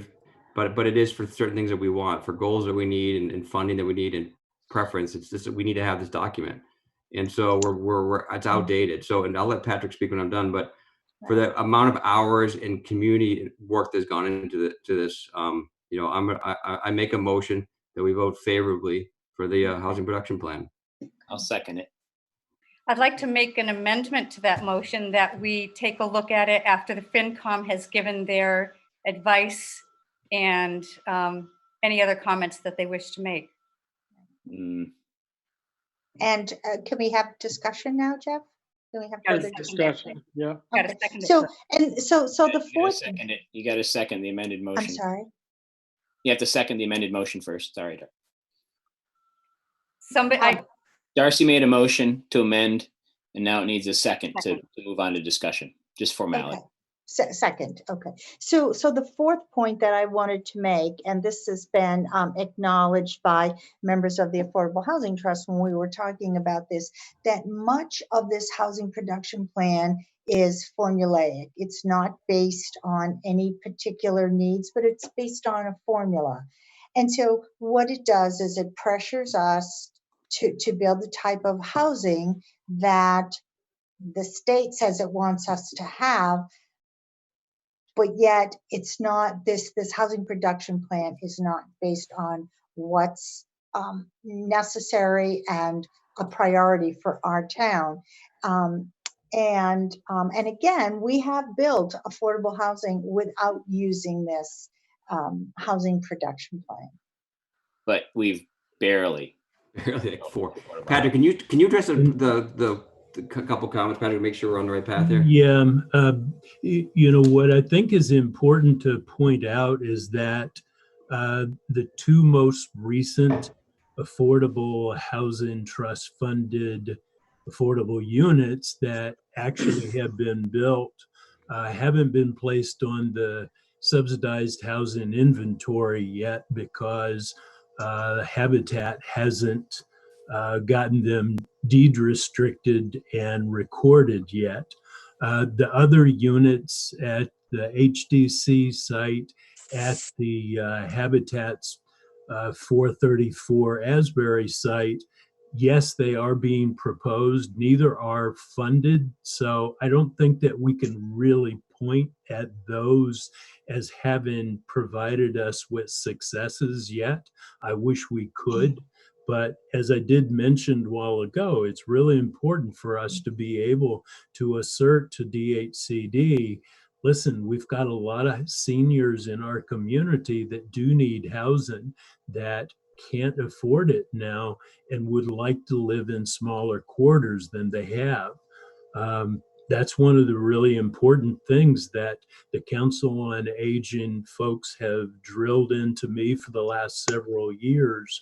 And I know they're very adamant about seeing more opportunity being provided to them rather than the $600,000, $700,000, $800,000, $900,000 units that have been constructed. Patrick, we're avoiding the issue that DHCD is pushing family housing and not senior housing. We have a right to make affordable housing for seniors without kowtowing to what DHCD says that we need. We know what we need. We know what we want to provide for our seniors. And in fact, I will restate this again. I advocated on the Max Shoe property to have some senior restricted units and DHCD and for a little bit of a lower AMI. And I was told by both the developer, Trigorth, who got information from DHCD and says, no, we really can't do that. We really want to push the family units, hence the 4 2-bedroom. Right. We've been here for a long time. We need to do family units in order for them to do senior. We've always known it's going to be the second project. We've always known it's for years. We've been told that the second project will be senior. The first project will be. But they can't tell us what we can do, Bill. They provide the funding. They provide the funding, Rosie. Not all the funding. No. The funding we need. That's not true. May I ask a question, Patrick? If the board tonight votes favorably, can the plan be subsequently amended? Absolutely. So may I suggest that the board proceed and then pursuant to Darcy's suggestion, FinCom thereafter can take a look, and if FinCom has any suggestions that may or may not make sense, to bring them back to the board for the subsequent potential for amendment. Dave, I like your negotiating skills. Yeah. Very good. If I may just for a second, just say, I mean, I'm all for senior preference and stuff like that from DHCD, but the reality is that, we can debate it all night about what towns are following this law or not, but we are way behind on our number of units for affordable housing. We are almost 200 or more units below what we're supposed to be.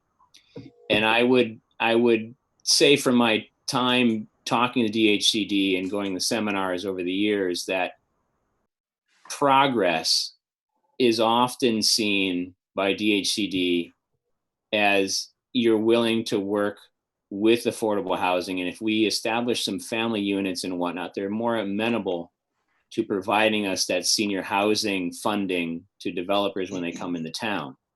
If we are curtailing our approval of this housing production plan, DHCD is not going to work with us at all. They are not going to listen to us when we say and cry, we only want senior housing in our town with local preference. They are not going to listen to us at all.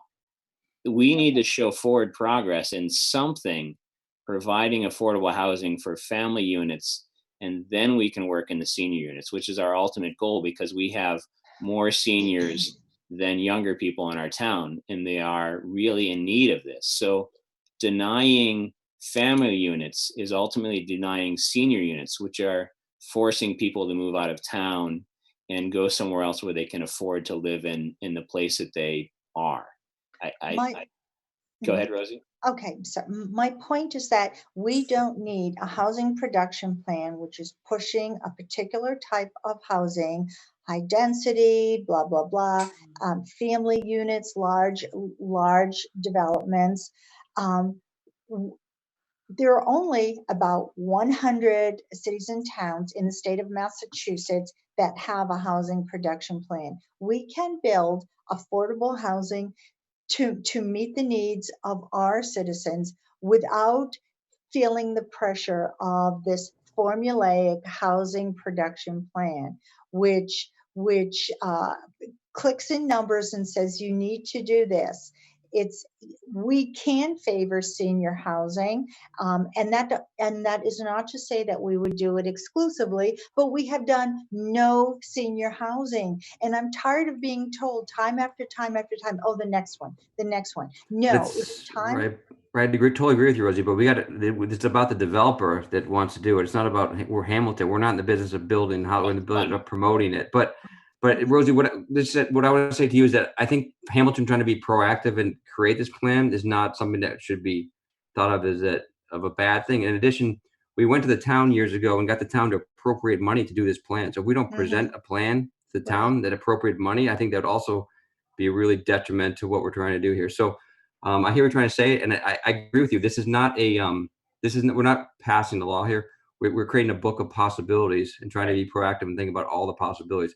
And nothing will be done without many more. Like all we're doing is saying this are all the possibilities we can do over the next years, and we're not going to do any of those possibilities without many more meetings, discussions, and votes. Right? This is just agreeing that hey, this is we approved the process. We did a really good job. We hired the right people. We got the right people together, and this is a book of possibilities. Right. So and to Bill's point, and that our previous housing production plan, which was approved, we didn't meet. We didn't come any close to meeting. In this new one, I don't know, and I don't think we can meet it either with the current climate and the attitude of the town. Right. Is It's very unrealistic. But But it about also 14 units a year. But you know, it would be great if we could do that, but we haven't been able to do that yet. So I don't see why, to Bill's point, approving this plan and saying this is what we would like to do or what we have the possibility to do is a problem. You know, the way it is we probably won't be able to get that number, but we're showing that we're willing to kind of work with it and try. You know, it's more of an idea than a doctrine. You know, of course. Jeff, I think Anna wanted to say something too. Oh, Anna does? Yeah. Okay. She's on the chat. It was on the chat thing. Real quick, if you don't mind, Anna, it's 10 o'clock and I think I it's know, time to I wrap know, up. I hear you. Thank you for attention. I just wanted to raise some factual issues and then some process issues. So factually, I think to represent the plan as formulaic is incorrect. The consultant that worked with us interviewed hundreds of town residents about our particular concerns relative to the town of Hamilton, taking into account local demographics, financial trends. There was an entire sort of citizen census kind of data. So I think factually it's incorrect to represent the plan as formulaic. I disagree with you. Fair enough. I disagree with you. That's good. Democracy is good. Secondly, the recommendations are simply pointing out weaknesses in our plan. And they're things that by statute, whether you like 40B or not, the town of Hamilton is sufficient in its 40B mandate. That's a fact. That's a fact that 40B is not a mandate. It's a goal. It's not a mandate. So let's be clear about our nomenclature. Rosemary, I've waited very patiently and I'm trying to be brief, and I would kindly respect that you give me a chance to speak as well. Is that fair? So factually, I think those are some issues. In terms of where we are, I agree with everything that has been said. It's not binding. It's not something that holds us in, but it does establish some standards that are helpful in our negotiations with developers, with the state, with potential funders. As Patrick has said repeatedly, we do not have a Department of Demography. This plan establishes certain benchmarks and basemarks that are useful for future policy. So it's not just an arbitrary wish list, it has a procedural purpose. So those are factual issues. Darcy, I want to take issue with the notion that we don't need density housing. If anything, this pandemic is showing us there's an exacerbated need for lower income housing. And if you look at the studies, if you look at the studies that have been put out by the state in terms of need for reduced cost housing, the idea that we don't need it is sort of flawed common sense. So finally, my issue is really about process, and I think this is where FinCom would agree and would like to weigh in. We have had this plan in our possession since last fall. The planning board has approved it. The Affordable Housing Trust has approved it. Patrick, who is our stated professional representative, who has worked in this field his entire career, has come before us, I don't know how many times, to say, please, this is something helpful to me to do my job. This is something important for our time to move forward. So if this board has any respect for either A, the planning board, the Affordable Housing Trust, or the professionals that we pay to run our town, I would caution us to actually heed the advice of those professionals. And procedurally, this is money that was spent. It was allocated. So it's sort of an insult to the entire process in the 6-month time period and all the hundreds of citizens that have weighed in to simply ignore the results of it because you don't like what they say. Well, you know, it Yield used the to floor. be that the state and the Thank you. federal government took the lead. And what they've done is they've abrogated their responsibility and they've put it into little tiny municipalities like Hamilton. We can't afford it. This has been put on our shoulders. And normally you would find it would be a state function and a federal function. And that's where it belongs. I don't see, it's like with the virus, it's all on the governors. No, it shouldn't be. It needs, leadership for that needs to come from the top. And I don't see where we need to prioritize this kind of development in Hamilton. I just don't see it. The high density is not going to be in demand. All Yeah. right, so procedurally, we vote on the amendment first. Correct. Right. Taking David's comments into his offer into thought. All Can right. we repeat the amended motion? I can't remember the details of it. It was that we would discuss it after, no, David said that we could vote tentatively, knowing that the FinCom is going to do an analysis and that they would make some recommendations. And when we meet again, they will tell us what those are, and then we can make changes if we need to. So, Darcy, if you rescind your amended motion, I will make a new motion. What's the motion? We want to hear that Wait a minute, first. wait. My motion was amended to allow FinCom to take a look at it and give us their take Before we vote. before we vote. Right, but we're going to change that now, right? And say we're going to vote with the caveat that we will take into account FinCom's recommendations at a later time after they've had a chance to review it. And then we can tentatively make those. Recommendations, right? Right. We can address the recommendations if Can they I have. ask just a clarifying kind of question that Patrick is, say we vote tonight to approve by the Board of Selectmen the document, the housing production plan, and FinCom meets again and they look at it and they have one or two things they'd like to talk about or question or change in it. Is it a working document with the state once we submit it? I think once it's final, it's final. Well, no, we do have the ability to amend it over time through the 5 years that it's in effect. Right, because I'm just thinking of our past housing production plan. We didn't come anywhere close to meeting what the proposed plan was. And most communities do not. Right. You know, as we continue to discuss, it's kind a of possibility. A little bit, right? I mean, right. We've got this kind of idea that we're gonna create housing, and at the end of our production plan, we're gonna be all caught up. But you're never caught up. In reality, that's not going to happen. We all know that, right? Doing our best.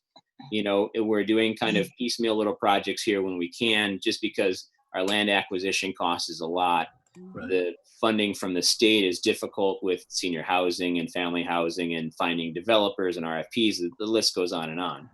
So this is kind of almost a pie in the sky wish list thing that I'm fine approving, and knowing that it's a working document and that we're trying to follow it, but most likely we're not going to meet the expectations of the document.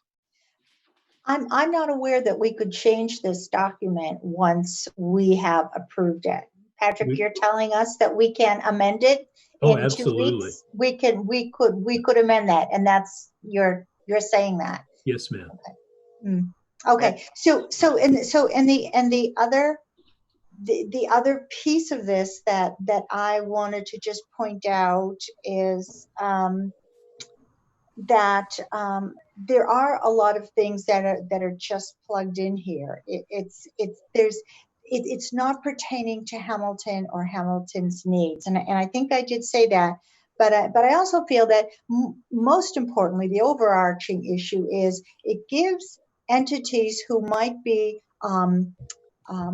very interested in development and in high density development, it gives credence to those people to say, look, our housing production plan says this, so we should really strive for this. And I think that's wrong.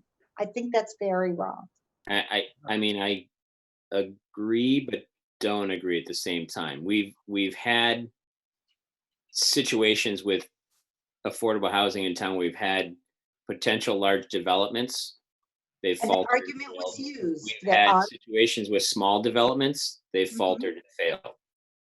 I mean, I think that if someone's going to come in and do an unfriendly 40B, they're going to come in and do an unfriendly 40B, and that's going to be the end of it. You know, our hope is that we work with a community agreement that we tried to establish years ago with Harbor Lights or other Cape Ann builders, other examples like that. They come in, they follow our design guidelines, they do smaller developments, housing, or things like max shoe repair. We do 1 unit like Habitat, 2 units like Habitat, or a 20 or less units. I think that's about our speed. Right, yeah, I think we all agree, yeah. I mean, I think we're on the Yeah. same page.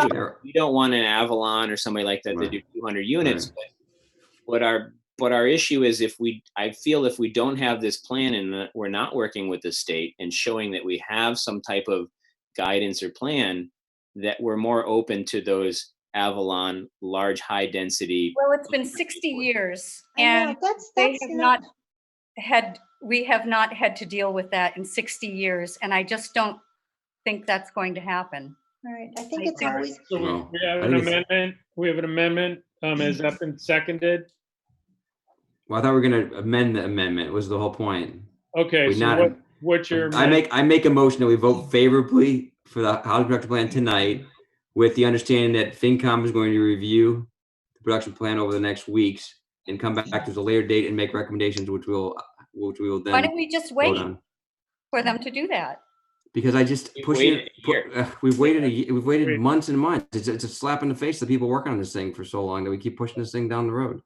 And Dave Wenger already acknowledged the fact that they would review it as quickly as they can and come back to us. So, what's the hurry? All right, so I think there are also financial considerations to talking about these things. You know, with this document, developers and people who are inclined to a lot of high density development could say, you know, we need to go along with this because this is what our housing production plan wants us to do. But then the other part of that is we're not thinking about the cost in water. We have a finite water supply.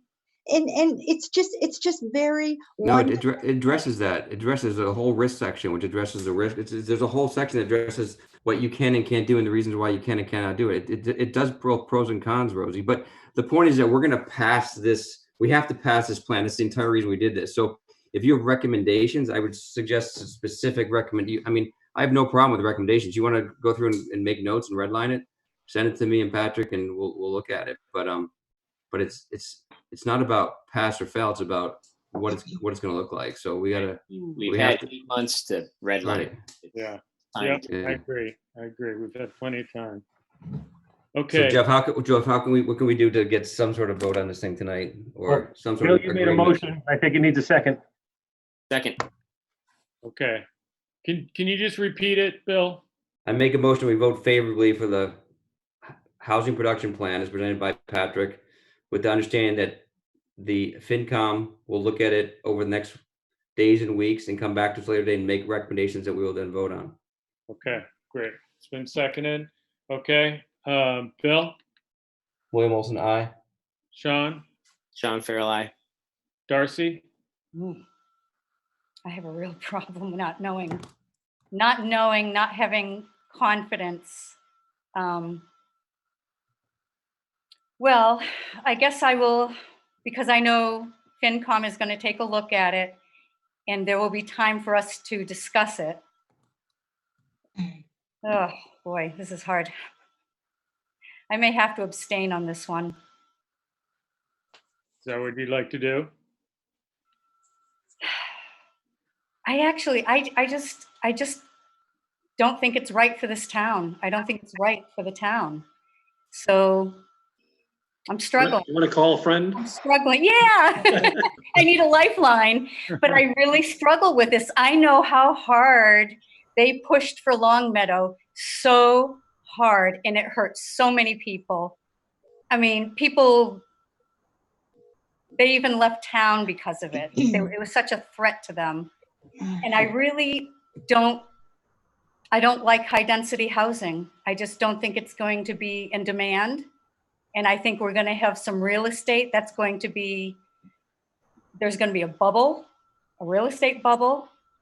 Essex County has 24% unemployment rate. High density housing, they're already looking for ways to ameliorate. How can we keep people healthy?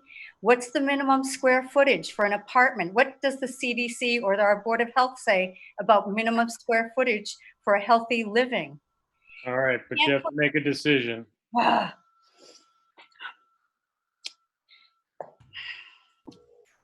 Oh, I'm struggling. I'm really, can I go last?